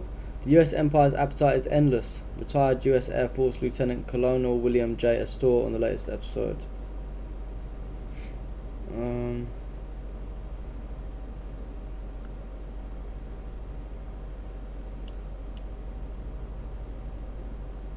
My stream about Palestine was on the last day of action, and there was 500,000 in Linden. What do you mean, London lady? I was featured on last day of action or something. I don't know. Let's have a look at this clip. Yeah, if we put law to one side, alas, there's a headline here in the Financial Times: Goldman clients glad for Iran diversion. That's Goldman Sachs. Could you be seeing it wrongly in one way, which is this is actually business as usual? This is recycling. The military Keynesianism is back with a vengeance.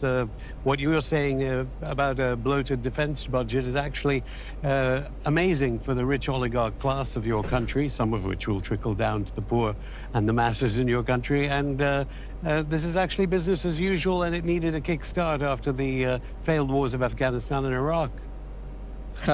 What really trickles down to the American people is unfortunately not money, more on the lines of propaganda. So yeah, in a way, it's business as usual, but it's war business that's even more extreme.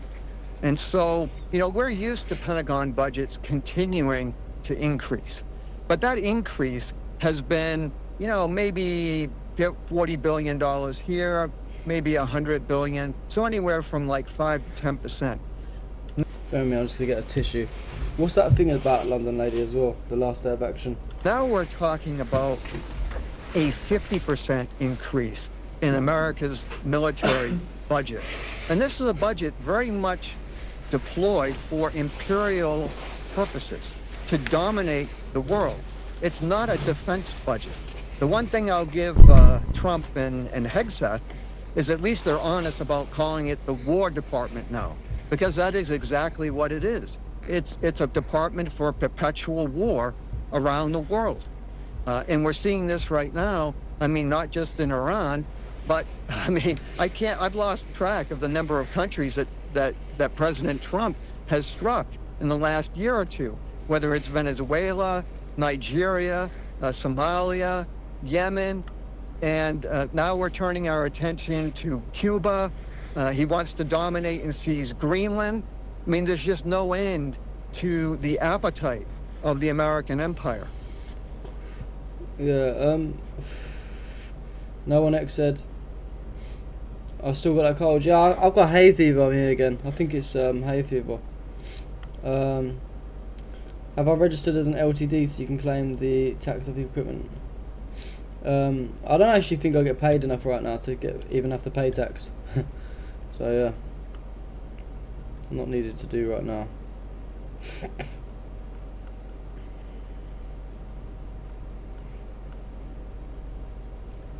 Yeah, is there any videos of that last day of action? That's that Palestine protest, I think, wasn't it? You said did you say my stream was there? My stream about Palestine was on the last day of action. Maybe.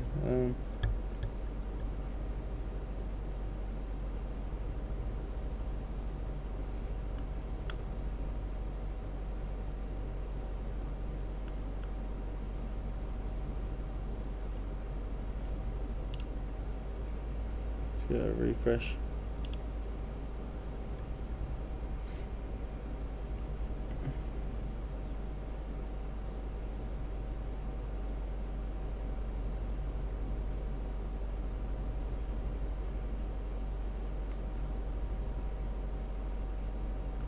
What a nonsense going on right now. So who's this guy? Dmitry Laskarius suggested the invasion of southern Lebanon is about nothing other than Israeli imperialism. The erasure of the Palestinian people is part of a larger project, and the larger project is Greater Israel, which encompasses all of Lebanon. Mario, mate, like, you're a Zionist cuck, but listen to the people that come on your show speaking facts. I think there's a meddling by Israel, especially the US. The US meddles in most countries. You can always go back and blame the US. But if you compare what's happening in Jordan and Egypt right now, it's not perfect. Far from perfect. But if you compare it to what's happening in those countries versus the countries that opposed Israel, and that is, put Palestine aside, because Palestine we agree wholeheartedly, I think is horrendous what's happening there. But the thing, if you look at Syria, a failed state, Lebanon, a state that goes into war every few years, how do we know that if Lebanon didn't... So, Hezbollah acts as a deterrent to Israel, but as justification for Israel. What do I mean by this? When Israel bombs Lebanon, if Israel goes and bombs Egypt right now, there's limits. There's of course limits to what Israel could do. The global community, we're already seeing it in Europe, the global community will be up in arms. There's limits to how far they can cross the line. They've crossed the line significantly, but they can't go and bomb Jordan out of nowhere right now, or Egypt. And you can't use the example of that. Oh, you said, I thought you did a number of streams about genocide around the time of the protests. Therefore live views were less. Yeah, probably, to be fair.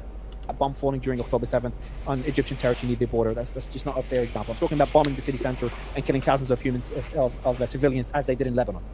But in Lebanon, what's happening is Hezbollah was born. I understand the whole history. They were born because of Israeli occupation, because of PLO. Yes, but that's decades ago. Times have changed since. Now, Mario, you're such a fucking Zionist cunt. Hezbollah is acting as justification for Israel. Because when I talk to someone in Israel, I'm like, guys, what the fuck are you doing in South Lebanon? Why are you invading Lebanon? Why are you blowing up homes? They go back, hey, Hezbollah fired rockets at us, and they use the example. They're like, imagine someone firing rockets at Russia from Georgia, or imagine someone firing rockets at the US from Mexico, or someone firing rockets at China. How would they react? Well, that's the argument. So Hezbollah has become a justification for Israel, and it's kind of a balance between the two. Are they more of a deterrent? Or more... Alright, what's that? A sticker? Is that a sticker? The stickers never make a noise. Lavender Skies, thank you so much for the $20. Everyone drop a W in the chat for Lavender Skies. Thank you so much. Thank you so much. More of a justification. It's impossible to know the exact answer, but I'm starting to see after the latest developments with this war, what happened 50 days ago, they acted more of a justification for Israel. Now, I can't guarantee that Israel won't keep Lebanese territory if Hezbollah does not exist. That's why I say there should be security guarantees to ensure Israel gets the hell out of Lebanon. Sheba farms aside, because that's more complex, and that ship might have sailed, unfortunately. My brother, you left out an absolutely critical fact. Why did Hezbollah start firing rockets into the genocidal colony in late 2023? Because Israel began to carry out a genocide. Facts. That's why. That's the only reason why. And by the way, that genocide was itself, they say occasioned by the October 7th attacks, and the October 7th attacks were occasioned by Israel's imposition of an apartheid regime, it was widely recognized by multiple Western human rights organizations, even by Israeli human rights organizations like B'Tselem and Yesh Din, that there was an apartheid regime in place. In 2019, Israel massacred hundreds of civilians in Gaza who were peacefully approaching the fence separating them from their homeland, to which they have a right to return under international law. You're leaving out the entire historical context, which frankly is what Zionists do. They start history at the date that is most convenient to their narrative. Facts. Okay, Hezbollah started attacking Israel because Israel was committing the crimes. At the cost, true. They went and supported Palestinians. Tiny little Lebanon. The world order did not. Tiny little Lebanon did. And you're right. Was it the right thing to do from a humanitarian perspective? It's just right to support Palestinians that are being oppressed and killed in the thousands. You can make that argument. But for any government, and Hezbollah is not a government, but for any government, they have to put their country's interests first. And Lebanese people would say, look, we empathize, and Iranians said the same thing. We empathize with Palestinians, but what about us? Egypt's not doing anything about it. Jordan's not doing anything about it. The Gulf is not doing anything about it. Turkey's not doing. Just because other countries aren't doing anything about it, does that mean that you're not going to do anything about it? So, for example, yeah, if I'm walking down the street and I see an old lady getting robbed, some guy's robbing an old lady, and there's my neighbours there, the guy across the road's there, and they're all not doing anything about it, does that mean that I'm not going to do anything about it? Is that the argument he's seriously trying to make? Oh, the other countries haven't done anything about Palestine, so why should we? Absolute nonsense. Absolute nonsense. If you see an old lady getting robbed across the street and you can help, you're not going to try and help? The fuck is wrong with this guy, man? Anything about it before, other than a few words. And us, tiny little Lebanon, are going to make a difference? We're barely going to make a difference. So we want to care about us. We want our government to care about us. And what's in our best interests is to stay out of the horrible thing that's happening in Gaza and focus on our own country, where a quarter or a third of the population is already living in poverty. The last thing we can sustain is a war with Israel. And those people turned out to be right. Because what happened? Did they stop what's happening in Gaza? No. All they did was lead to the same thing happening in South Lebanon, areas of South Lebanon, close to the border, 10 kilometers in, I think, even up to 6 or 10 kilometers in, and the destruction of Lebanon, and the displacement of 20% of the population. So they've put the interest, you can make the argument, they put the interest of the Palestinian people, but they did it at the cost of their country. And again, we go back, Dimitri, to one factor. The government itself made a decision not to enter the war. They should make those decisions. And the government itself of Lebanon is making the decision to disarm Hezbollah. That's a sovereign government that has been independently elected by the people, that has Hezbollah representatives. Alun was elected? Alun was elected? Was Nawaf Salam elected? Did he actually stand for an election? I didn't know that. Did the Lebanese people have an opportunity to... Yes, a parliament that was like frozen and is frozen in time. It doesn't necessarily reflect the national will because it's... But they weren't elected. They weren't elected. There wasn't a vote. There wasn't an election. The Lebanese people did not choose this traitor Nawaf Salam to be their prime minister, nor did they choose Joseph. Is it Joseph or Michel Aoun, whoever this clown is? They were not elected by the people. They were put in place by a dysfunctional parliament during a time of national crisis, and there was some backroom dealing, and how that ended up is an interesting question. But the fact of the matter is, we don't know what the Lebanese people would do if they were actually allowed to vote in a free and open election. So let's stop talking about these guys as though they have some kind of magical democratic legitimacy. Let me just. I want to go back to your main argument, okay? Because you were saying little Lebanon can't do this, can't do that. I think that the resistance is wise enough to understand that the erasure of the Palestinian people is part of a larger project, and I can cite to you a ton of evidence about this. And the larger project is Greater Israel, which encompasses all of Lebanon. So even if you're looking at it from a narrow national perspective, and you ignore your obligations of human decency, your obligations under the Genocide Convention to prevent and punish genocide, to which Lebanon is a party, even if you say, okay, we're going to flush down the toilet all of our moral and legal obligations and only focus on our narrow interests, it was obvious that Israel had a project of Greater Israel, that it was perfectly entitled, perfectly prepared to use the most... They literally have the badges on their fucking... They have the Greater Israel projects on their badges, on their IDF uniforms. Like, it's not a conspiracy theory, man. Mario, wake the fuck up, mate. Israel. That it was perfectly entitled, perfectly prepared to use the most savage violence to achieve that goal. And so Hezbollah would be entirely right to say the Palestinians are only the first step in this process. Once they get rid of them, they're coming after us. And they wisely said, we're getting involved. I don't think it was purely to protect the Palestinians. That was a large part of their motivation. But I also think they did it in their national interest. And if I were living next to Israel, I would also view it to be in my national interest to bring down that monstrous regime. And don't judge the outcome yet, Mario. This war is far from over. You think Israel has won? Israel is losing this war, and if it continues on its current trajectory, finally, the people of West Asia, the indigenous peoples of West Asia, stand a real chance of being rid of this cancer called Zionism. It's a long-term battle, and you shouldn't judge the outcome yet. It is far from over. Facts, man. Who is this guy? I want to follow this guy. He doesn't even put his right fucking username on there, man. You know, like, the crazy thing is, Mario as well, he does this thing, like, he's this, like, Zionist that tries to act like he's on the fence, like, oh, you know them Zionists that are like, oh, I really don't like what the Palestinians are going through, but it's because of this, but it's because of that. Like when they just try and pretend to criticise the Israel government, but try and I don't know the word for it. Like, they try and get you to like Israel and understand them. Like, he's trying to pretend to play both sides, but really and truly he's a Zionist at heart. Because if you truly cared about Palestinians and innocent people in other countries in the Middle East, then you would know that Israel are the people that are causing this. They're causing this destruction and chaos. We've got another clip with him here. Can you name one ceasefire agreement that Israel has respected? Dimitri Lascaris. We've got his account here. Let me just drop him a follow because he sounds like a good guy. Can you name one ceasefire agreement Israel has respected? Dimitri Lascaris says you can't, and that's what's happening in Lebanon. Is just more proof that ceasefire agreements mean nothing if Israel is involved. Without the United States, the pipsqueak Israel would be dead in the water. Any functioning brain understands this. The blockade, the bombs, the broken deals, all of it's on Washington's watch. Let's play the video. Let's speed up a little bit. I'm always, flip-flopping there because I understand where the Lebanese people are coming from. You have to also respect the government. It's a sovereign government. It's a sovereign country. It's a democracy. And they have voted, including Berri, an ally of Hezbollah, and Nabih Berri, they have voted to disarm Hezbollah. So that is what the country has asked for. They asked for the ambassador to leave the country, the Iranian ambassador, and instead he said no, and Hezbollah threatened the Lebanese government when they asked the Iranian ambassador to leave. That's just wrong. So that's on one side. On the other side, I'm very skeptical of Israel's objectives. Very skeptical and critical. I despise a lot of people in this administration, and Netanyahu himself, a lot of the things that he's doing. And then on one side, I use Palestine as an example of their true ambitions and how they cannot be trusted. On the other side, I'll use Jordan and Egypt as another example of no, peace could be achieved with them. They also want peace. But then I say these are, under previous administrations many years ago, especially Jordan and Egypt. And the best example right now is the one you've mentioned, is Syria. And if you look at what's happening in Syria, it kind of makes your point. What Israel's doing in Syria is not one of peace. It's not one of wanting to normalize relations. Al-Shara is desperate to have some sort of security guarantees with Israel, and they're not giving him that opportunity.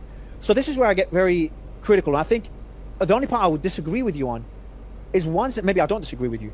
Once Israel pulls out of Lebanon, okay? Sheba Farms aside, because that's a long time ago, and let's say there's some agreement on Sheba Farms with the Lebanese government, but they pull out of the Lebanese territory they've invaded since October 7th. If that happens, and there's an agreement between Lebanon and Israel, and they met in Washington, should Hezbollah disarm or merge into the Lebanese armed forces? Well, first of all, name one ceasefire agreement. Just one, Mario, I'm asking you, please. Name one that Israel respected. Exactly. Just one. I could say that, well, there's one in Iran right now. They're not bombing Iran. They were bombing Lebanon, for Christ's sakes, and the Pakistani prime minister said, without a shadow of a doubt, he said that Lebanon, and Pakistan's prime minister is a vassal of Washington. This is the guy who was standing up in Sharm el-Sheikh in Egypt last year and was literally kissing Trump's ass. And this guy is saying that there's no question Lebanon was part of the peace deal. And in fact, he said that the ceasefire extended everywhere. That's the word he used, and he specifically mentioned Lebanon. So Israel and the United States. Well, hold on. Israel and the United States have been violating. Israel and the United States have been violating. Sorry, Dimitri, I just want to add one context. Sorry to interrupt. But Israel wasn't part of the ceasefire. They didn't sign on it. They have agency as well. So they didn't breach the ceasefire technically. Please, if the United States agreed that Lebanon would be part of it, the United States could have made it happen. Without the United States, the pipsqueak Israel would be dead in the water. Facts. We all know this. Any functioning brain understands this. Sure, Israel is a population of... Okay, so the United States let Israel go hog wild using what were probably munitions supplied by the United States in Lebanon after the United States agreed that Lebanon would be part of the ceasefire. So the United States and Israel have been violating that ceasefire agreement every single day. Plus, the imposition of a blockade is an act of war. That too was a violation of the ceasefire agreement. So why would anybody believe there's no ceasefire agreement that these monsters have ever respected? Why would anybody believe it? But I want to go back to something earlier you said, because I saw your post, Mario, and I say this with the greatest of respect, my brother, about the need of Lebanon to normalize. This was a few days ago. You put out a post. And I'm glad we have an opportunity to talk about this because I really have to get this off my chest. And you cited the examples of Egypt and Jordan as states that had normalized, as if this was like, wow, this was like a panacea. This is wonderful, Egypt and Jordan. Have you read the human rights reports on Egypt and Jordan? The people of these two countries are ruled by tyrannical, sadistic lunatics. Okay, Human Rights Watch, a U.S.-based human rights organization considered to be the most reputable in the United States, says that Sisi, the Egyptian dictator, is operating a torture assembly line. They said that several years ago. This is what happens when you normalize with Israel. The price of normalizing with Israel is you have to endure and tolerate a tyrant, an anti-democratic tyrant who will viciously violate your human rights on a daily basis how's as that your Israel's fault, though? sovereign leader. I'm as critical as you of Israel, but why would you blame if Egypt has many Are you countries have a kidding? leader as a tyrant? No, but no. Because the Egyptian people, they elected Mohammed Morsi as their leader, and he was overthrown at the behest of Israel. That was Israel. Right. Israel made that happen because Morsi was starting to actually show a modicum of compassion for the Palestinian people. Mad. This Mario guy just don't. I don't know. He don't know shit, or he's just a fucking idiot.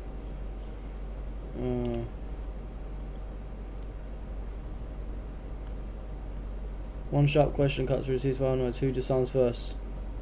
To talk about disarming any resistance group or Iran before you talk about disarming the aggressor and the oppressor is insane. That's literally what I was saying yesterday as well. Yeah, you want Hamas to disarm, do you? You want Hezbollah to disarm? Cool. They should disarm when Israel disarms first. If Israel disarms first, then yeah, fair enough. But we all know Israel's not going to disarm. So why the fuck would they? They'd be stupid to disarm. It'd be very stupid to disarm.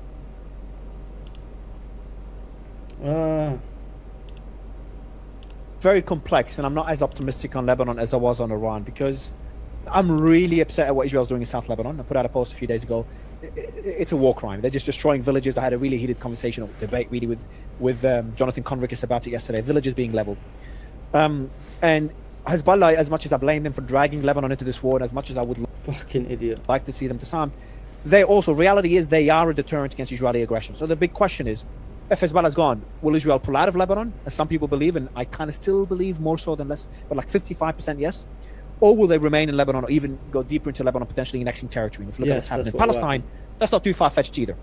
So it's a very tricky position for the country. And I said in my tweet when I was really upset watching those videos, I said, I've changed my position to an extent.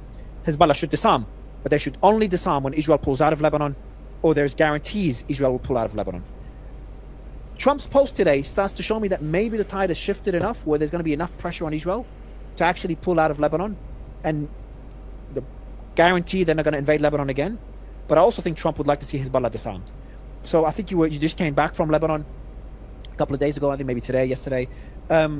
Maybe give me your take on what I've just said, but also the sentiment in Lebanon and how it's looking there, because they should be pretty happy with the ceasefire as well. I don't think we should try to understand what's happening in Lebanon in isolation from the rest of the region. I look at this holistically because Lebanon is part of a bigger puzzle. And if we look at the history of the region over the last, nearly 100 years, the entire existence of Israel, really, there is only one rational conclusion that one can draw. And that is that Israel is an expansionist, lawless aggressor and oppressor. By any rational measure, Mario, one is led to that conclusion.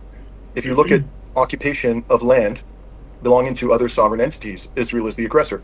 Hezbollah isn't occupying land that the international law considers to be part of Israel. It's Israel that's occupying Lebanese land. Syria isn't occupying land that is part of Israel.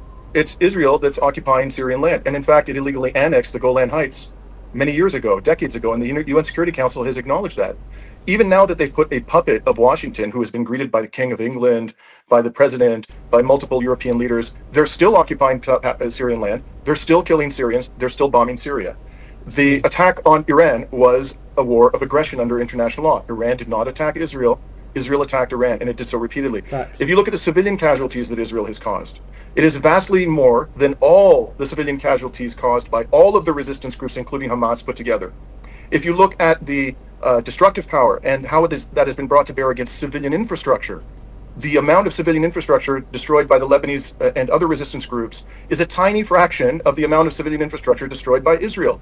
By any rational measure, Israel is the aggressor, it is the oppressor, it is a violent, expansionist, lawless rogue. So to talk about disarming any resistance group or Iran before you talk about disarming the aggressor and the oppressor is insane. It's absolutely insane. You're turning, the world upside down, reality on its head. We start with the disarming of the aggressor and the oppressor, and then we talk about disarming those groups that have been created, as Hezbollah was, as a reaction to aggression and oppression. Facts, man. W for Dimitri, man. He's very fucking good. Yeah, exactly that, exit. He just took the words right out of my mouth. He's very fucking good. Yeah, I wanna see some more for this interview. I wanna watch the full thing, but it's like we wanna watch the full thing, but now I've seen loads of the clips. So, you got more clips?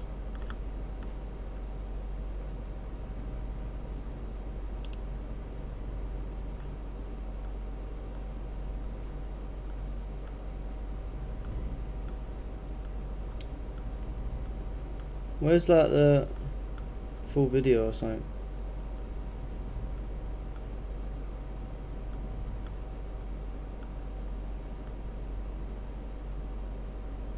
How do we find a full video of this?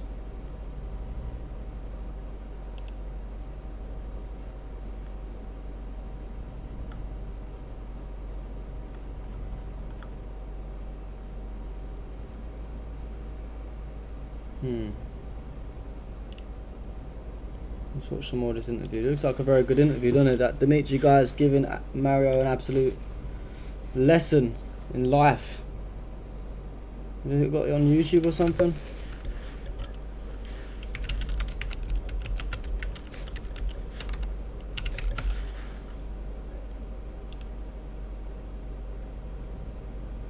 This is a different one, ain't it? I've had him on a few times. I've had him on loads of times.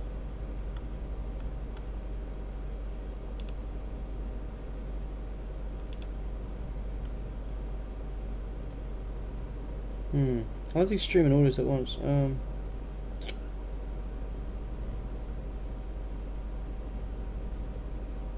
don't have a clue where it is.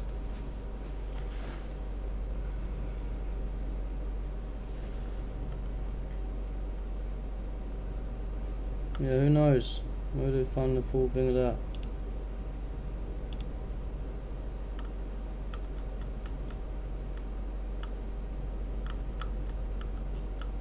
Did you not have a link for it? Sorry guys, I'm just trying to find this video.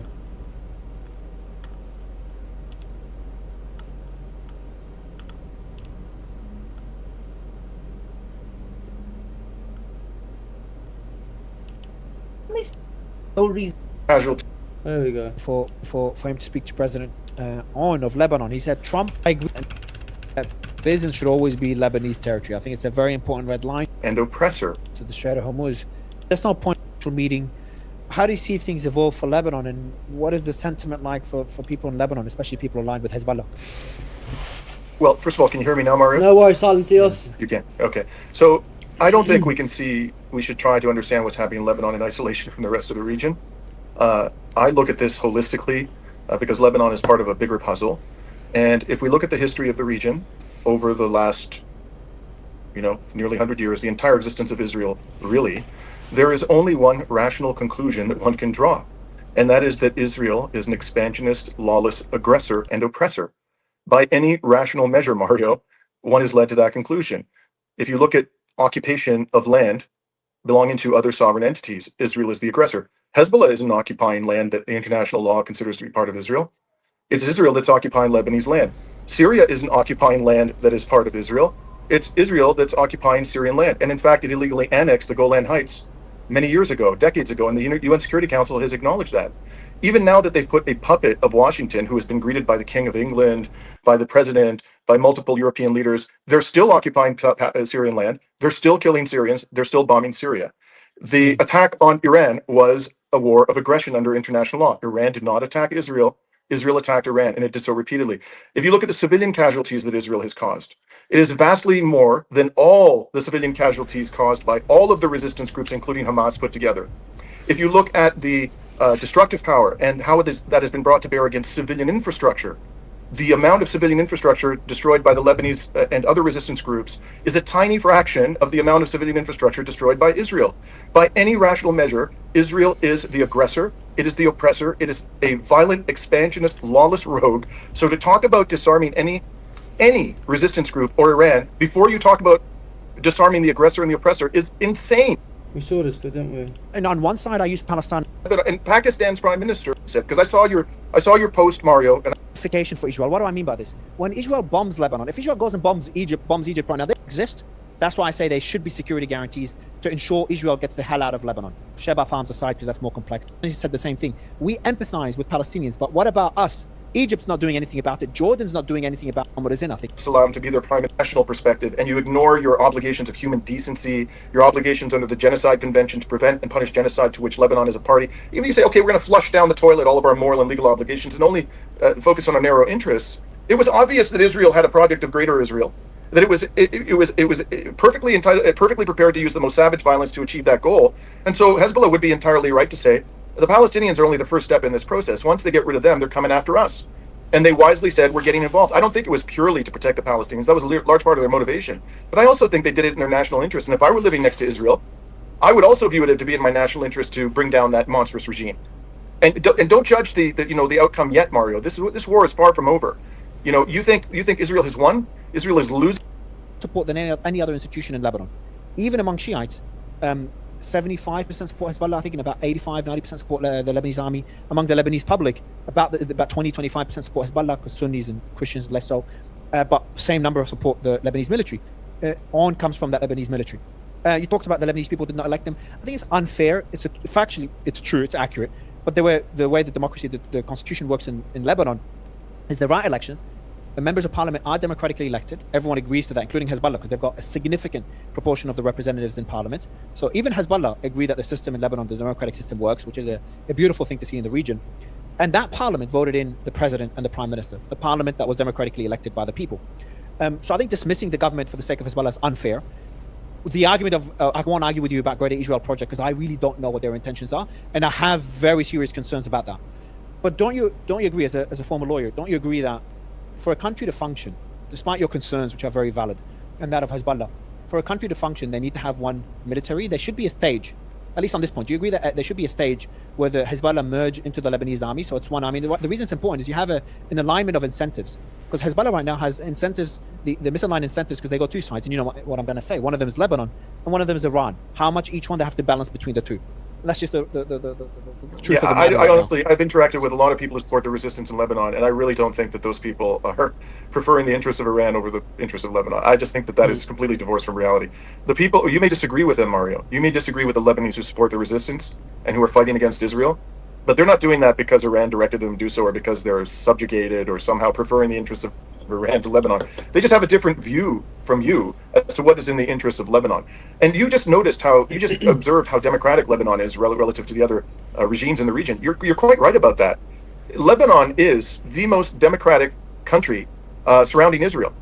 And all the other ones, the ones that have normalized and that you praise for having normalized, are dictatorships. There's far more. It's not only that the government is more reflective of the population in Lebanon, but there's more freedom of speech.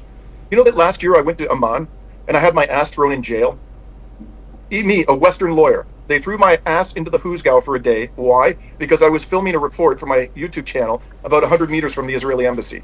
That's the democracy that you have, the so-called democracy you have in Jordan. Thanks for that, London lady. I have to check him out. If you go down the path of normalization, you too will find yourselves living in a vicious, brutal autocracy, just like all the other states that have normalized. The United Arab Emirates, Dimitri, Morocco. What's the alternative? What's the alternative, Dimitri? On being pragmatic, forever was? Well, I think that I think that they're losing. I think that this war is being won by the resistance, and that the genocidal lunatics are losing. I think they're getting their asses handed to them. But you're against normalization, that was a surprise to me. You're talking about the Gulf, etc. You're surprised that I'm against normalizing with a genocidal, psychopathic, satanic entity? You're surprised by that? Because I think it's the only pragmatic solution. What's the alternative? If you don't normalize, is it forever wars? You're not going to wipe out Israel from the face of the earth. I think we agree on that. So what is the alternative? No one said. Yeah, I know you don't know. Israel's days are numbered. It is losing this war, and it will cease to exist in its current form in my lifetime. I assure you of that. And I'm pretty old, Mario. I'm going to see the day when Israel is gone from the face of the earth in its current iteration. It'll become something which is much more democratic. And it might be called Israel, it might be called Palestine, it might come up with some other name altogether. But this monster that currently exists is finished. And it's just a matter of time. You need to get... Sorry, if just the team removed you, the internet was cutting out, Dimitri. So what Dimitri's saying, and I want to get his thoughts on it more. Well, you know what I mean? He's lagging out a little bit, and he just fucking boots him out. Speaking facts, bro. You can still hear him a little bit. As soon as his connection is fixed. What Dimitri's saying is that Israel's days are numbered in the form that we're seeing it right now. Let me just message him and see where he's at. In the form that it is right now, Israel's days are numbered. I'm going to ask him the question, how is Israel going to look like if its days are numbered? Look, I agree with him. I know where the anger is coming from. I think some of the things that Israel's done, some of the war crimes they've done, Netanyahu has to be held responsible for. And he says Netanyahu has to be held responsible for. Like, this is what they do as well. They try and whitewash all of Israel's crimes. and just blame it all on Netanyahu. So then one day they can get rid of Netanyahu and say, oh, look, guys, Netanyahu's gone now. Israel's good. We can live in peace. No, it doesn't run like that. They should face the consequences, especially what's happening in Palestine, and even their actions of impunity in Syria and Lebanon, in South Lebanon right now. But just messaging the team. But I just don't think the pragmatic solution is waiting for Israel. You're talking about a nuclear-armed nation that has the support of the world's biggest superpower, and you're talking about Lebanon putting a fight with Israel because Israel's days are numbered. I won't use the word delusional because Dimitri is a very smart man. He's not delusional, but that's very unrealistic. I'm going to say that, and you probably can hear me in the background. It's very unrealistic. Like, you've got countries like Saudi, the Gulf, etc., normalizing relations. I think even Iran will eventually normalize relations. I know a lot of people find this hard to believe. I think it's inevitable. It's a pragmatic thing to do from an economic perspective. But I think Lebanon. I'm just getting an update here from the team on Dimitri. I'll give you guys a news update. There's a few things that happened. Give you guys a news update and we'll get back to Dimitri. But Lebanon, for the country to prosper, has to stop the wars with Israel. Israel has to pull the hell out of Lebanese territory. And there has to be a normalization of relations. I think Israel will remain as a country as it is right now, whether you love them or hate them. I know a lot of you are very critical of them after what's happened in the last few years. Israel will remain, but I think the balance of power has shifted. I think the sentiment in the US has shifted. And they will remain as a nation, but not the way they'll change is their foreign policy. And we'll see if their nuclear weapon they'll be part of the NPT as well. That'll be really good news for the. All right, we've got another big a piece of development right now. Speak information on it. Oh, mate, let's bring back Dimitri on the show. It's perfectly. Is they're referring to the will not be transferred anywhere under any state. I think that's a ceasefire. That's what is going on here, contradicting Trump, exchanging Iranian soil. A spokesperson saying that there will be. The enriched uranium is the same as Iranian soil, and they will not give it up under any circumstances, Dimitri. So Iran is saying, you're probably not going to be surprised by this, but they're saying the post by Trump is not accurate, and they will not be giving up their enriched uranium. That's according to the spokesperson directly said that while we're speaking. And also, you're criticizing about Israel not following any ceasefires, which is something I agree with. Israeli artillery shelling of the southeast of Lebanon.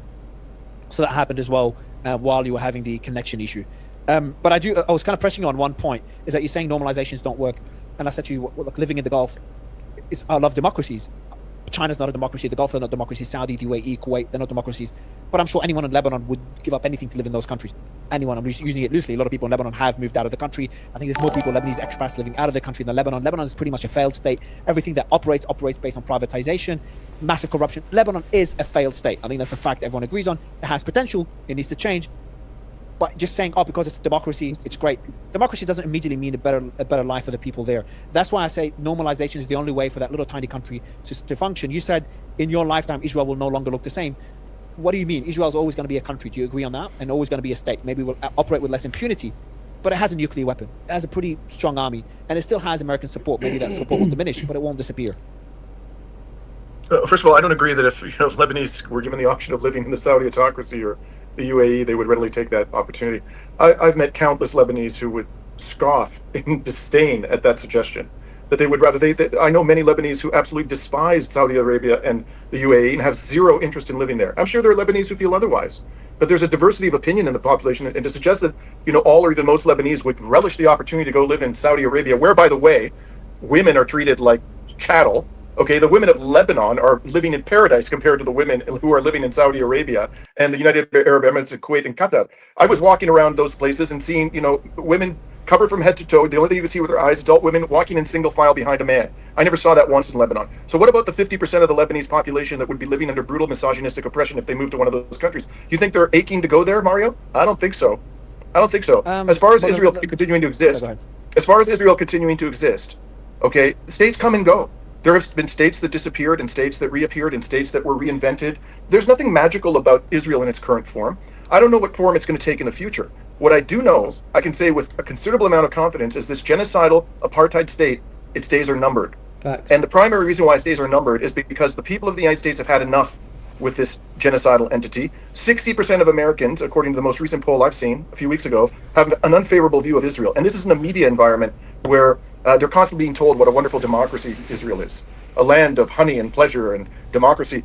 They've seen through that now. And if they lose the support of the United States, it's all over. This little pipsqueak could never, ever get away with what it's doing to Lebanon and other countries in the region without the backing of the world's most expensive military. It loses that, it's all over. Yeah, I agree with the last statement. I think the impunity they've always had will be gone. I also like to see that sentiment shift because I think the US has been sacrificing their own interests for the sake of Israel at the cost of a lot of civilians in the region. I think it's one of the biggest travesties of my generation, especially what's happening in Gaza. In terms of, so that's where we agree. In terms of countries, changing form throughout history, yes. But you're talking about maybe 100 years, 200 years. Nothing's going to happen in the short term, not even in my lifetime or anyone's lifetime. You're talking about Why do you say an that? economy that does really well. Because we're just trying to be pragmatic. Israel, first, America's not going to go from supporting Israel to becoming the enemy of Israel. They still have significant support in there. And that support shifts. So if Israel change their foreign policy, if we finally see a solution for Gaza, for the Palestinian territory, if Israel wake up and choose a better leader than Netanyahu, that sentiment can shift again. And it's not like you have a sentiment about Israel in the US, that like they have the US have a much more negative sentiment about countries like Iran than they do about Israel. So I just don't think we'll see a shift where the US is going to let Israel disappear as a nation, and that's ignoring the fact that Israel is a very powerful, very strong economy, technologically very strong. They're selling weapons and ammunition and technology to Europe and other countries, including doing deals with Asia right now. They also have a nuclear weapon. They've got a pretty powerful military. So unless there's a massive world war and there's a regional conflict and there's nukes being used, that would probably change the face of the earth in many ways, other than countries disappearing. But pragmatically speaking, as upset, and I know you've been to countries and you've seen the suffering caused by foreign policy that's been undertaken by Israel, and you've done an incredible job covering it. Also, it's important to be pragmatic and understand that they are not going anywhere. And I think the earlier we accept that reality, like most of the regions and most of the countries in the What's going on, K-Shack? Thanks for tuning in, man. Region, people talk about how Erdogan is standing up to Israel. Turkey does business with Israel on a regular basis. This is all rhetoric. Last point I'll cover, because I'll let you respond to this, about Lebanese people. Lebanese people love the way of life in Lebanon. It's a lot more secular. That's why Lebanon is such a tragedy, because it has so much potential. You've got Sunnis, Shiites, Christians all living together. It's a very open country. It's known as one of the best places to club. YouTube videos about it everywhere. Very different to Saudi. So Saudi women are living fine in Saudi. They don't have to wear the hijab like they used to. They're not being mistreated. I understand they're not as democratically free as Lebanon, but it's also not, Saudi today is not the Saudi 20 years ago. So I'm sure you've been there. And I think a lot of that audience hasn't been there. Many people in the US have not been there. And it's important not to have a wrong image of Saudi either. I've only been there once, but I know a lot of people that live there. Okay, well, read the most recent human rights report on Saudi Arabia of Human Rights Watch or Amnesty International, and you tell me how wonderfully women are doing in the I'm very critical of it. I'm saying women can walk out freely in Saudi. They don't even have to wear hijab. They can drive again. They can. There's festivals again. So it's moving in the right direction. Wow. Yeah. So I still maintain that the situation of women in Lebanon is far superior to that of Saudi Arabia, even if there have been improvements, Mario. Right? I'm not going to contest that. So, and even it's not just about the women. There are men in Lebanon, many of whom I've spoken to, and it's not just in the south of Lebanon, in Beirut and other parts of the country in the Bekaa Valley, who would rather slit their wrists than quit their own land and go live in Saudi Arabia. Okay, so I'm sure there are some people who agree with you on this, but there's no evidence that a majority of Lebanese would make that choice if they were given the opportunity. 20% of the population is true. 20% of the population is displaced. A quarter of the country lives in poverty. A quarter, I think it's even more than a quarter. It's a pretty large number. That was a few years ago, by the way. That was after the explosion. Things got worse since. You speak to Lebanese people. I know you've spoken to a lot there when you were there, but there's a lot living in poverty. And one of the reasons, it's not the only reason. I don't like to blame. A lot of reasons. One of them, by the way, Israel's not the only one to blame. There's a lot of countries that have their hands in that pot. Iran, yes, Syria under Assad, Saudi. No, Iran has actually funneled huge amounts of money into Lebanon, and the government of Lebanon has actually tried to yes, for the purpose of bribing. Remember when the Saudis took, what was his name, Hariri, and beat him up? They beat him up. Did Iran do that? Did Iran take some president of Lebanon and fly him into the country and slap him around? Hezbollah assassinated scores of politicians, including Hariri's father, Rafiq. No, that hasn't been proven. That hasn't been proven at all. And by the way, Hariri's father was a traitor, in my opinion, but it hasn't been proven that he was assassinated by Hezbollah. Would you agree that the reason Hezbollah attacked Israel days after the war in Iran is in order to support Iran? No, I think that the reason they did it is because they saw that this was a fine opportunity for them to defeat Israel. They decided that the best way to defeat Israel is for their attacks to be coordinated. May I finish my answer? Yes, sorry, May I finish my answer? The best way for them to defeat, given the limited means at their disposal, and the fact that this little pipsqueak of a country was supported by a $1 trillion a year military, they decided the best way to defeat Israel was for the attacks to be simultaneous and coordinated. And Mario does keep interrupting him, doesn't he? I didn't want to interrupt him myself, but he's just got a habit of doing this. He's literally in a good point, and then Mario will just try to interrupt him to throw him off. They did that because they thought it was the best path to victory, not because Iran gave them an order. That's not why they did it. I want to ask you a question on that. So, victory how? No, look, there is no way tiny little Hezbollah is going to destroy Israel with a bunch of rockets. It doesn't have to destroy Israel. Have the military capacity. So how are they going to get victory? First of all, it's not just Hezbollah. It's not just Hezbollah. It's Iran. it's the Iraqi militias, it's Ansar Allah, it's people inside Palestine. There's a larger resistance group of which Hezbollah is a part, and they're all working towards common goals. That doesn't mean they're being directed from Tehran to do this thing or that thing. Okay? You've seen the reports let me answer your question. How are they going to defeat Israel? All they got to do is make life within the genocidal colony so uncomfortable for the colonists that they leave. And they've started to leave. And when they leave in sufficient numbers so that they are vastly outnumbered by the Palestinians, right now there's roughly parity, depending upon how many people they've massacred in Gaza, there's roughly parity between the Palestinian and the Jewish colonist population. Okay? When a few million of the colonists leave and they've started to exit, it's all over. The domination of the Palestinian indigenous population will no longer be, practically speaking, possible. All they got to do is make life uncomfortable enough to cause a mass exodus of the colonists. That's it. They don't have to destroy Israel's military. They don't have to flatten the country. And the Israelis have a very low pain threshold. They start, I'll give you an example. Every time, there's an air raid siren in Israel, people go running for cover. My God, there's an air raid. Oh, they're into the bomb shelters immediately. I was in Iran when there were bombs going off a kilometer away from the central square in Esfahan, and people weren't even flinching. They've suffered far more casualties in Iran and in Lebanon than Israel has, and they're still fighting. If Israel suffered this level of casualties, you would see a humongous exodus from the country. They have a very low pain threshold. So that's how this will end. I've been saying this from day one. This will end with a mass exodus of the colonists from Israel. I think it's going to end with Iran, and you're probably going to heavily disagree with me. I think it's going to end with Iran is not only Lebanon, but Iran's going to normalize relations with Israel. I know this sounds crazy right now, and you've been to Iran and you've spoken to them more than I. But I genuinely think that's going to be the case. Like, the reality is going to shift in the region, and I consider that a win for Iran. That's my position. I think it will be a win for Iran when they normalize relations with Israel, and that's one important condition. U.S. support to Israel has to be conditional. I think the unconditional support for whatever Israel has done, that needs to change as well. So with those two things happening, I think it's a win for the region. I'm going to ask you, with all due respect, to stop using the language of the oppressor. You keep using this word normalize. Okay, this was invented by the Israelis to euphemize what they're actually talking about. Normalization is capitulation, Mari. Let's be very clear about that. It's subjugation. It's slavery. That's what it is. And that's exactly what's happened to every country that is quote-unquote normalized with Israel. Some propagandist, at the Israeli Ministry of Disinformation came up with that clever term. We should refuse to use it because it's a total misrepresentation of the relationship between the so-called normalizing countries and Israel. They've capitulated and subjugated. I can't imagine that the great nation of Iran, which is so much greater a nation than Israel, is going to capitulate to that little genocidal pipsqueak. After all the fighting that they have done and all the sacrifices they have made, especially when they have the global economy by the short and curlies, I don't think so. But hey, I could be wrong. I think so. Look, the Gulf have normalized relations to an extent, whether they call it normalization or not. All of them have headed in a direction of just coexisting with Israel and agreeing. And Iran was in that position before the 1979 revolution, and the economy was prospering, not living under sanctions, etc. And I think Iran could be a lot more powerful, and I think it will be more powerful, and I think there'll be a massive shift, reorganization of power in the region, and that will involve Iran accepting Israel as a nation and their right to exist. And I think Israel has to change their foreign policy. I think that could become a turning point for the region. But I'm very hopeful. We can go back to the same status quo, which I think is horrible for all countries, and that would lead to more poverty and destruction in Lebanon. Because Lebanon's always been a battlefield for a proxy battlefield. It's not only Iran, it's Israel. Israel even had a militia in Lebanon, South Lebanon, that failed. Saudi, Syria invaded Lebanon for many, many years, and obviously the US, like every other country. My last question for you, Dimitri, is so where do you, based on what you've said so far, and again, you've been, for anyone that hasn't checked, you've been to Iran, you've spoken to the people there, people have seen in our interview, incredible coverage there where you're even, I would say, targeted by drones, not to kill you, but to threaten you and intimidate you. And you've also done the same thing in Lebanon. I'm assuming you have a video on Lebanon. What's your conclusion out of this, and realistically, what do you expect this to be by the end of the year?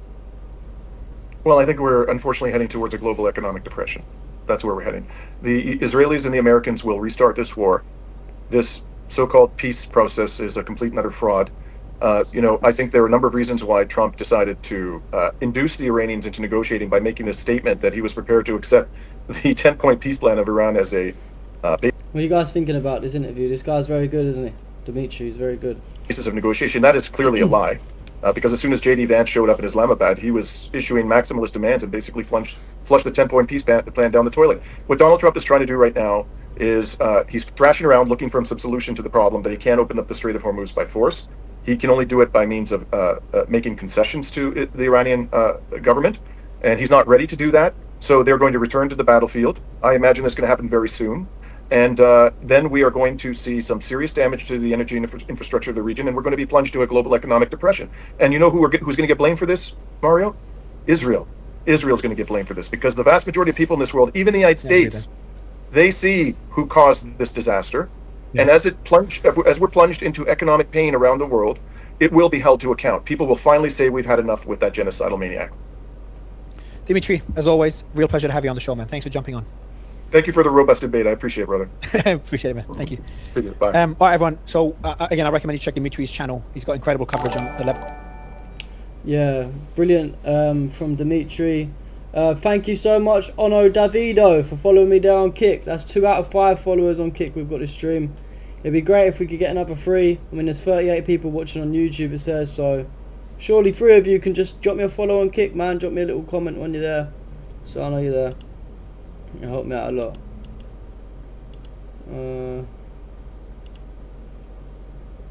Yeah, nice one, comfy chair. Thank you, brother. Yeah. So, after Iran announced the closure of the Strait of Hormuz in response to the US naval blockade, the following incidents were reported. 3 maritime security incidents reported off Oman within hours. First, a tanker 20 nautical miles northeast of Oman was approached and fired upon by 2 IRGC gunboats. Crews reported safe. Then, a container ship 25 nautical miles northeast was hit by an unknown projectile, damaging containers. And shortly after, a cruise ship 3 nautical miles east reported a nearby splash, indicating possible hostile activity. So it looks like chaos in the Strait of Hormuz, I guess. The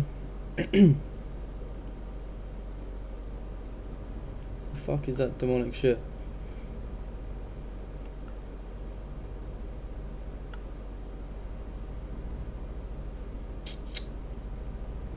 So the head of Iran's judiciary said the US and Israel must pay reparations to the Iranian nation for the crimes they committed during the 40 days of the imposed rule. Yeah, I agree. That the judiciary will... A little clip here. The head of Iran's judiciary say the US and Israel must pay reparation to the Iranian nation for the crimes they committed during the 40 days of imposed war. CGE said that the judiciary will work to secure the rights of the Iranian people both inside and outside the country. He said the rights of Iran must be reclaimed and that the enemy must be punished for the crimes they committed. Meanwhile, Foreign Ministry spokesperson said the country's nuclear materials are not up for negotiation. Ismail Baghaei said Tehran will not transfer its enriched uranium abroad, describing such proposals as unrealistic and politically motivated, stressing that Iran's nuclear program remains a sovereign right. Yeah, I agree, comfy chair. It's, of course, it's only a bad thing for the Zionist terrorists, you know, anyone that supports that regime. What's going on, user? Thank you for tuning in, brother. Yeah, life's not going too bad, I guess. It's just my second day on my new job, you know, full-time streamer now, so we're surviving.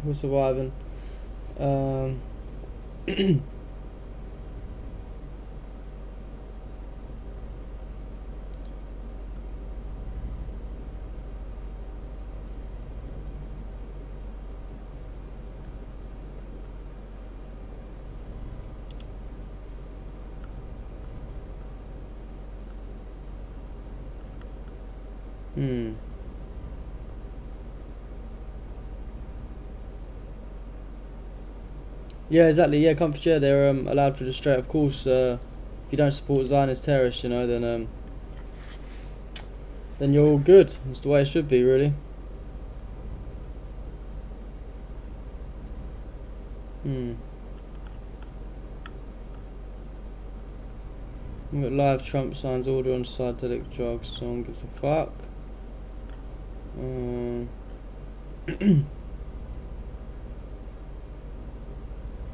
Iran will respond with full force if the war restarts.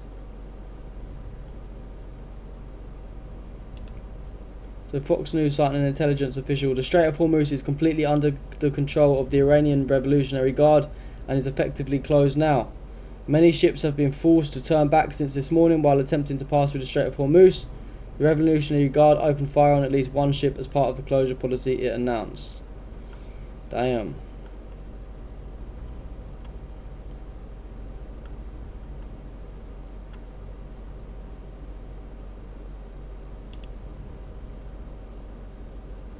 Washington. Why the US-Iran war didn't go as planned? Washington expected a short, controlled conflict that would force Iran to back down. Instead, weeks later, it was back at the negotiating table. The first mistake was misreading Iran's resolve. Pressure did not make it retreat. The second was assuming the fight would stay limited. Iran directly targeted US bases. The third was counting on others to stay out. The battlefield expanded. The fourth was betting on internal collapse. Instead, the war unified the country. The fifth was underestimating the economic impact. Oil surged past $120 per barrel. Iran also showed it was willing to disrupt Hormuz. What was meant to be controlled started slipping out of control. Do you know why the U.S. war on Iran didn't go as planned? Washington expected a short, controlled conflict, force Iran to retreat. But 40 days later, the U.S. was back at the negotiating table. Here are the 5 mistakes that changed everything. Mistake 1. They assumed Iran would repeat itself. After the Israel clash, Iran pulled back, threatening the Strait of Hormuz. Mistake 2. They expected a focus on Israel. Instead, Iran directly targeted U.S. bases. Mistake 3. They thought Iran's allies would stay out. They didn't. Coordination increased. The battlefield expanded. Mistake 4. Washington bet on internal collapse, protests, regime pressure. Instead, war created national unity. Mistake 5. The pressure came from inside. $1 billion a day. Oil above $120. So now the real question is, if this were the outcome of a controlled war, what happens in the larger one? Do you know what happens in the larger one? Is Iran fucking completely wipes out Israel, probably. Congrats on the new job. Thank you, Ozzy. I appreciate that, bro. Yeah, Iran.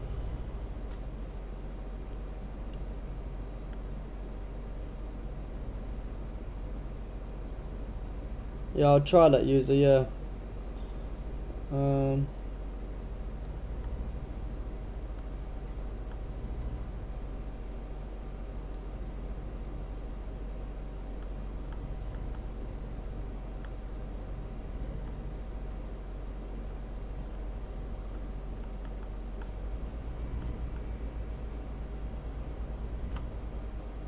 So yeah, German police are at it again. This is the moment of German police arresting a young woman among hundreds of Germans protesting the law executing Palestinian prisoners held in occupation prisons. Of course, why do I keep seeing so many videos like this? What is wrong with these fucking German police officers?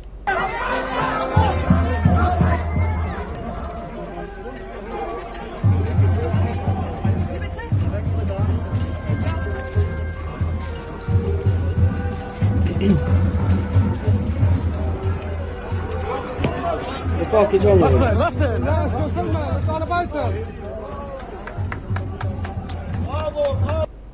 So now if you protest against the death penalty for Palestinians, you'll be arrested in Germany. Nice.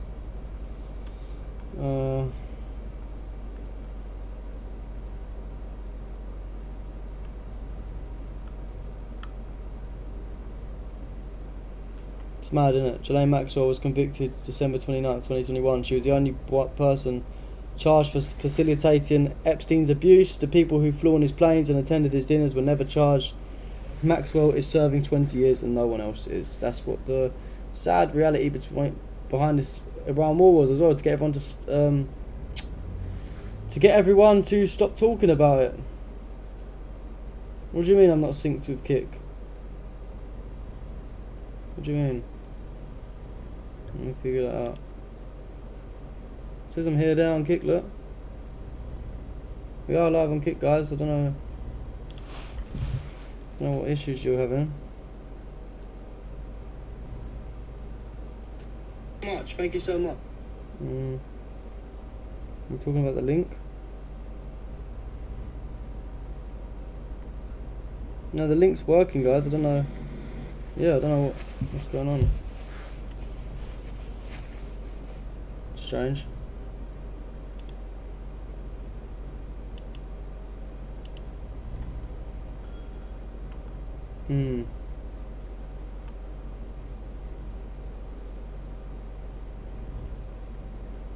What's this? What a difference blackmail makes.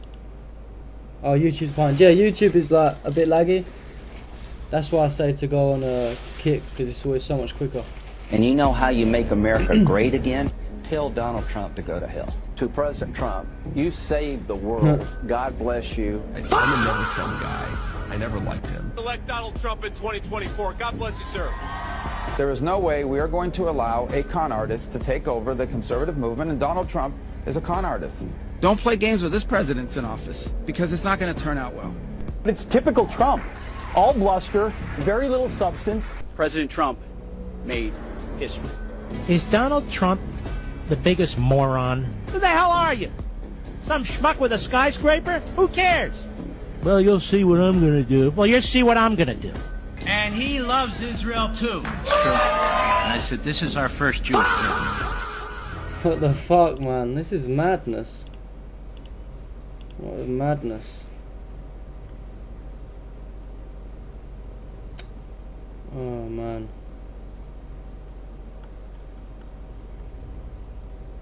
It's laughable, isn't it?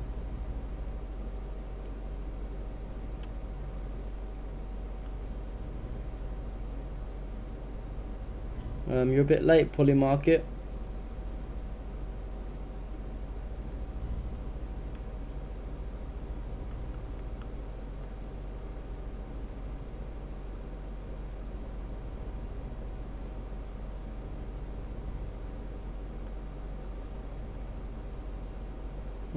Iran's Deputy Foreign Minister Saeed Kadib Sadi, is that how you say it? Said Trump talks too much. I agree. Then let's President Trump. Okay, President Trump said that if there is no agreement on Wednesday, there will be a return to the military action. Then let's President Trump talk. He talks too much. He said contradictory things within the same statement. This cannot be prevailed. I don't know what exactly he meant. The American people must decide about him if his statements are aligned, and if they are going with international law, then we will continue our defense. President Trump said... Mad.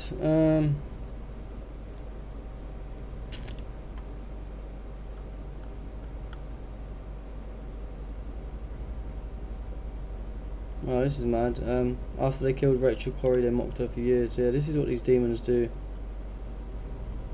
Erev Shabbos, the guests and lone soldiers of the Jerusalem Heritage House enjoyed a pancake meal to support our guests and lone soldiers. Please donate. So yeah, they're mocking fucking Rachel Corrie, man. Disgusting. That's what they do.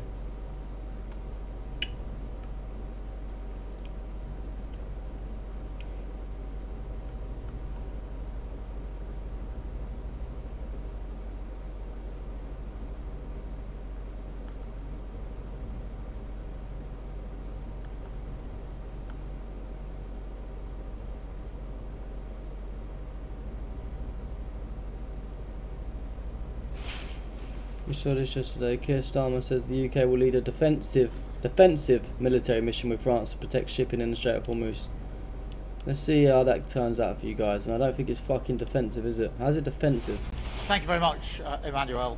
We just had a very productive meeting, bringing together 49 countries around a very simple message and proposition that the world needs the Strait of Hormuz fully open, because that is how we keep prices down for our people and stop the global economic damage. So we've all agreed, there was real unity in the meeting that we just had.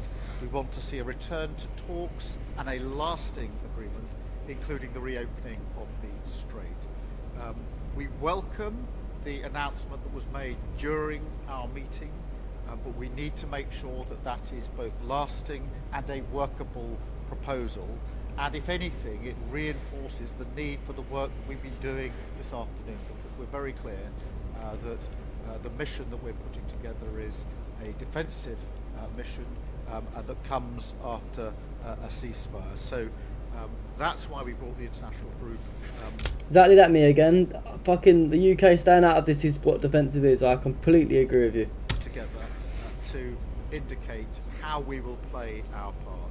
And there are a number of elements. First, to deliver the diplomatic push for peace based on the fundamental principle that the Strait should be reopened immediately with no tolls and no restrictions. There was absolute unity on those points across all of the states attending today. And that transcends the other differences that countries who are with us this afternoon may have. He said the volume's very low on this video. Yeah, I know, it's a quiet video, this one. I can't actually do anything about it, unfortunately. Because the whole world needs to see a solution here. Second, that we need to manage the economic shock by avoiding unnecessary trade restrictions, supporting energy and food security, and supporting industry so that shipping can resume as soon as conditions permit. Thirdly, and crucially, we agreed to accelerate our military planning. I can confirm that along with France, the UK will lead a multinational mission to protect freedom of navigation as soon as conditions allow. This will be strictly peaceful and defensive as a mission to reassure commercial shipping and support mine clearance. We invite all nations with an interest in the free flow of global trade to join us. Some have already indicated their readiness to contribute. We will take this forward with a military planning conference in London next week, where we will announce more detail on the composition of the mission, and over a dozen countries have already offered to contribute assets. But look, reopening the Strait is a global necessity and a global responsibility. We need to act to get global energy and trade flowing freely again to bring down prices for working people. Our citizens need to see a return to peace and stability, and we will play our full part. Thank you. Fuck off. Absolute fucking idiot. Thanks for subscribing on YouTube.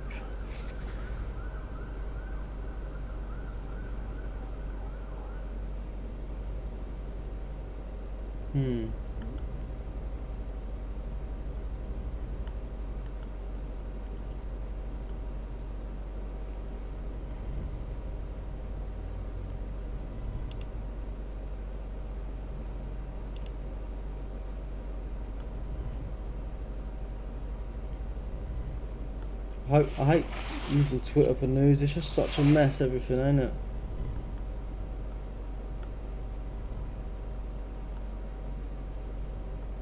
Let's go back to Telegram, maybe. See what's going on there.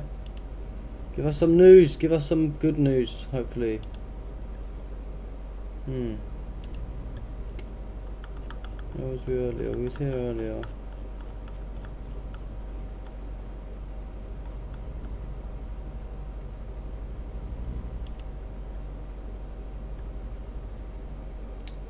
So Trump said there are very good talks going on with Iran right now. Saudi media says there are indications that the Iranian and American delegations will arrive in Islamabad on Sunday, April 26th. Iran has informed the Pakistani army chief that it will not abandon its missile program. No news is good news. Sometimes, yeah. Sometimes. What is this? Oh, so this is a statement that's released by the Secretary of the Supreme National Security Council regarding the latest developments in the negotiations to end the third imposed war. This is the statement here. As the Secretariat of the Supreme National Security Council has already explained the noble Iranian people, after the defeat of the enemies who attacked beloved Iran in the battlefield, and thanks to the unprecedented resistance of our people and armed forces, the Americans began sending messages and requests for a ceasefire and negotiations to end the war they themselves had started on the 10th day of the war. On the 40th day of the war, and with the official announcement by the US President of accepting Iran's 10-point plan as a framework for negotiations to end the war, the Islamic Republic of Iran agreed to these negotiations in Islamabad with the mediation of friendly Pakistan. These negotiations lasted for 21 continuous hours, during which the Iranian delegation put forward the demands of the Iranian people and sought to achieve them with seriousness and initiative in the face of mistrust towards the United States. Despite agreeing to work with Iran's 10-point plan before the start of the negotiations, the enemy put forward new ambitious demands during the negotiations, which were met with a firm stance by the Iranian delegation. It was realized that the Islamic Republic of Iran, supported by the strength of its fighters in the field and the vigilance and protection of the Iranian people, would not compromise on its positions in any way. For this reason, this stage of the negotiations ended without a clear result, and a resumption of negotiations was postponed until the enemy abandons its ambitions and adjusts its demands to the realities of the field in the face of the victorious and proud Iranian nation in this unjust war. In recent days, with the Pakistani army chief in Tehran as a mediator in the negotiations, the Americans put forward new proposals which the Islamic Republic of Iran is studying and has not yet responded to.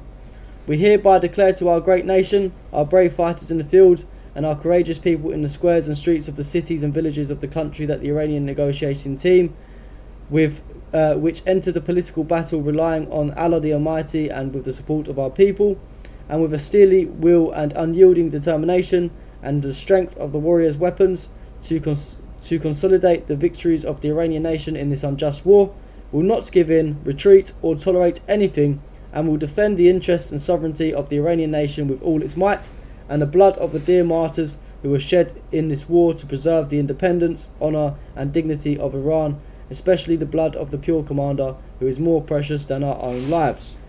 One of the fundamental conditions for Iran's acceptance of a temporary ceasefire was a ceasefire on all fronts, including Lebanon, which the Zionist enemy violated from the start with brutal attacks on Lebanon and Hezbollah.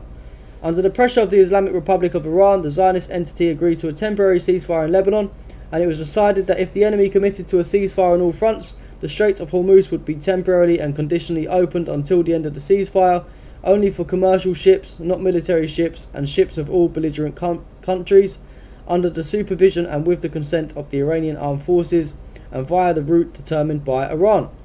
Since most of the equipment of the US military bases in the Persian Gulf region is transported through the Strait of Hormuz, this constitutes a threat to the national security of the Islamic Republic of Iran and the Persian Gulf region.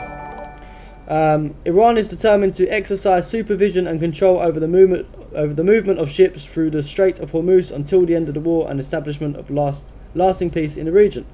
This will be done by receiving full information from passing ships, issuing a transit certificate in accordance with the regulations announced by the Islamic Republic of Iran, appropriate to the circumstances of the war, and paying the costs related to security and peace services and environmental protection on the routes determined by the Islamic Republic of Iran. The Islamic Republic of Iran will consider any attempt by the enemy to disrupt the passage of ships, such as imposing a naval blockade, as a violation of the ceasefire, and will prevent the conditional and limited opening of the Strait of Hormuz. In memory of the recommendations of the Supreme Leader of the Islamic Revolution, the Secretary of the Supreme National the Supreme National Security Council emphasizes that in order to consolidate the gains in the military field and achieve success in the diplomatic field, it is necessary for the Iranian people to continue to be present in the squares and streets, maintain full vigilance on the fronts, and for officials, media, and political and social activists to maintain national cohesion. Long statement, but a very true statement. Breach the ceasefire, fuck about with us, you're going to find out. That's basically what that says in short terms. What have I missed? In your chat. In the chat.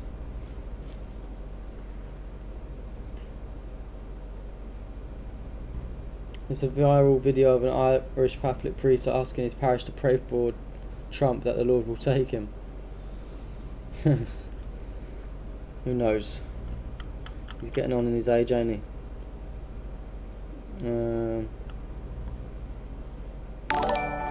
There we go, we've got Manny Quinn on Kick. Thank you so much, Manny Quinn, for following me over on Kick. Big shout out to you. Was that 3 out of 5 now on Kick? We need another couple more and we'll be, good to go. Thank you, Manny Quinn.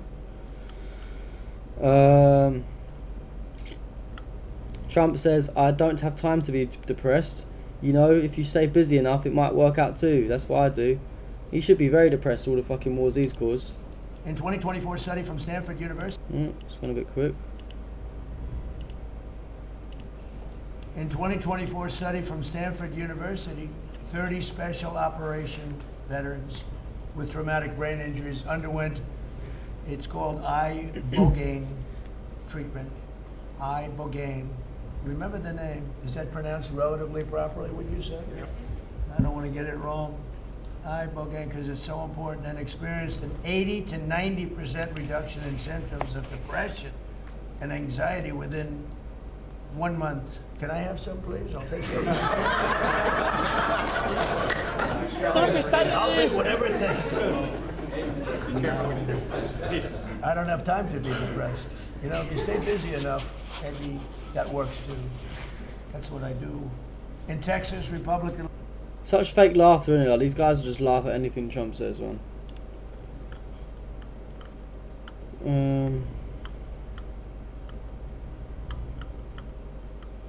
So yeah, just funny. Look, British Navy reports of a container ship being attacked by a projectile off the coast of Oman. It's just funny. Look, they've just really fucked up the like, they had the Strait of Hormuz open, you know. They've just really fucked it up for themselves.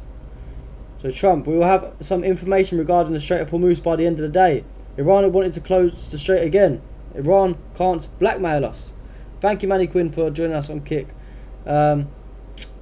Trump, we'll talk about Iran later. We're having very good talks. Things are going well. They resorted to somewhat devious methods as they've been doing for 47 years. They wanted to close the strait again, but they won't be able to blackmail us. The reason they closed the fucking strait, mate, the reason they closed the Strait of Hormuz is because you're breaching the ceasefire. Israel's been bombing civilians in Lebanon non-stop. You guys have set up a naval blockade. Like, what do you expect? Expect Iran to just sit there and lay down and let you do what you want? Must have lost his damn mind. Let's play the clip. I think we'll keep it on the subject pretty much. You'll have some questions on Iran, I know that. But this is such an important subject that I'd rather let this just speak for itself. And we'll be talking about Iran later. We have very good conversations going on. It's working out very well. They got a little cute, as they have been doing for 47 years. Nobody ever took them on. We took them on. They have no Navy. They have no Air Force. They have no leaders. They have no nothing. Actually, their leaders are, it is regime change. You call that enforced regime change. But we're talking to them. They wanted to close up the strait again, you know, as they've been doing for years. And they can't blackmail us. In fact, a lot of the ships are coming up to Texas. I don't know if you know, in Louisiana, the ships are coming up. They got used to it. Maybe they'll keep doing it. It's worked out pretty good. But it's going actually along very well. And we'll see. But we'll have some information by the end of the day. We're talking to them. And, you know, we're taking a tough stand. They've killed a lot of people. A lot of our people have been killed. A lot of your fellow soldiers have been killed over the years by Iran. Trump is terrorist! Trump is terrorist, man. He's a fucking idiot. Manny Quinn, I think I'm already following you on X, I believe. Jay, did you see the video I sent from the Classified UK? Israel is actively recruiting UK citizens to move to illegal settlements there. I didn't see that, no. Where did you send it to me on? Yeah, the guy's a fucking terrorist, man. Look, Sadar Nagdi, a senior advisor to the commander-in-chief of the Iranian Revolutionary Guard, said, "The enemies claim that we have destroyed the Iranian Navy. If you have indeed destroyed it, then why can't you open the Strait of Hormuz?"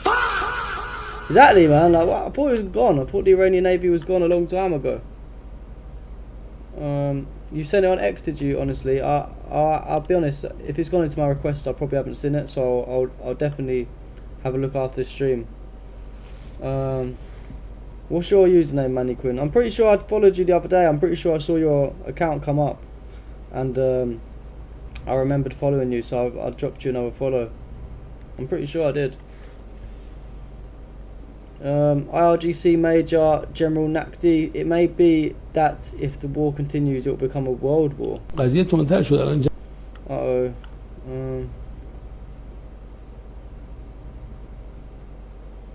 And reporter asked Trump, "Mr. President, Iran says it has closed the Strait of Hormuz again. Is that true?" Did they? I don't think so. I guess we'll have a bit more information on that by the end of the day. Well, it looks pretty close, mate. You're like, how many people have been turned away today? Because they're even getting shot at. Idiot, isn't he? He's an absolute idiot. So here's a clip of him saying he has a good conversation going on with Iran. You know, never take anything this guy says seriously. Anything he says out of his mouth seriously, because how many times did we see that when the war was going on? He kept saying, oh, I'm having good talks with Iran and we're going to do this and we're going to do that, and then it was just all nonsense to boost up the stock markets and make him some money. I'm going to promote this live stream on X, see if we can bump up your numbers. I appreciate that, Manny Quinn, thank you. Yeah, send it to me on a DM, I'll give it a repost. And we'll be talking about Iran later. We have very good conversations going on. It's working out very well. They got a little cute, as they have been doing for 47 years. Nobody ever took them on. We took them on. They have no Navy. They have no Air Force. They have no leaders. They have no Navy, no Air Force, but they're managing to shut down the Strait of Hormuz. Okay. Nothing. Actually, their leaders are. It is regime change. Talks absolute fucking nonsense.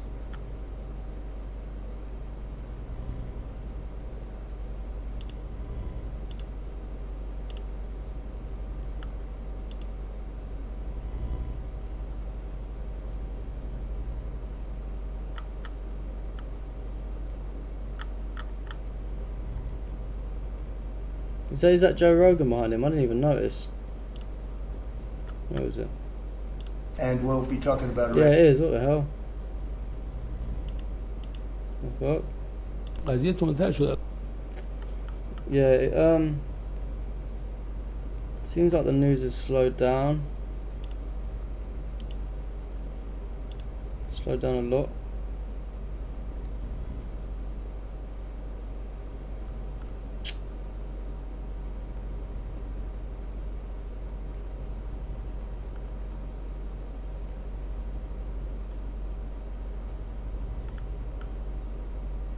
The US has begun delaying weapon shipments to Europe as Iran war drains military stockpiles. Scandinavian and Baltic countries are most affected.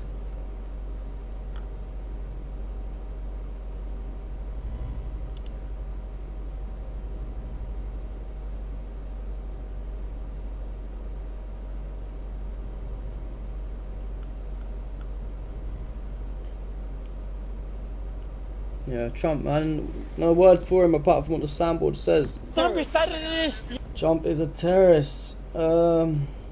It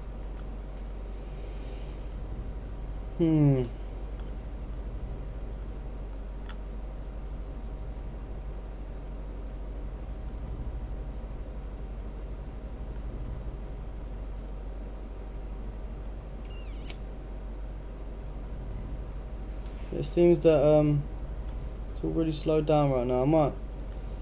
I might use this opportunity where there's not really much to go over right now. Rogan's more likely to have a Mossad dick in his hand, probably. It's like, you know, like, it's like everyone that's up in the world, like, you know, like, was he own like the UFC and that? They all just suck off like Trump. It's like, I don't know, they don't want to get cancelled or something, they're scared. I don't know how anyone's supporting genocide.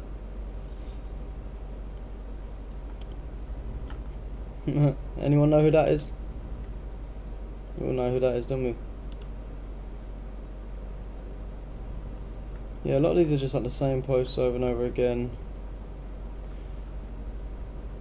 I think what I'm going to do, guys, I'm going to use this opportunity to go take my dog for a quick walk and probably go to the gym, continue my health journey. So it's been like 3 hours streaming it, so not too bad, not too bad. We'll do another long stream tomorrow anyway. Wait till the news is built up rather than sitting here looking at the same things over and over again. But yeah, I appreciate all of you guys tuning in. Thank you everyone so much, all the super chatters, everyone that dropped me a follow and kick as well. Much appreciated to everyone. But yeah, I'll say yeah, until tomorrow. I'll see you all tomorrow, yeah, early morning. Thanks Manny as well, I've just seen your message.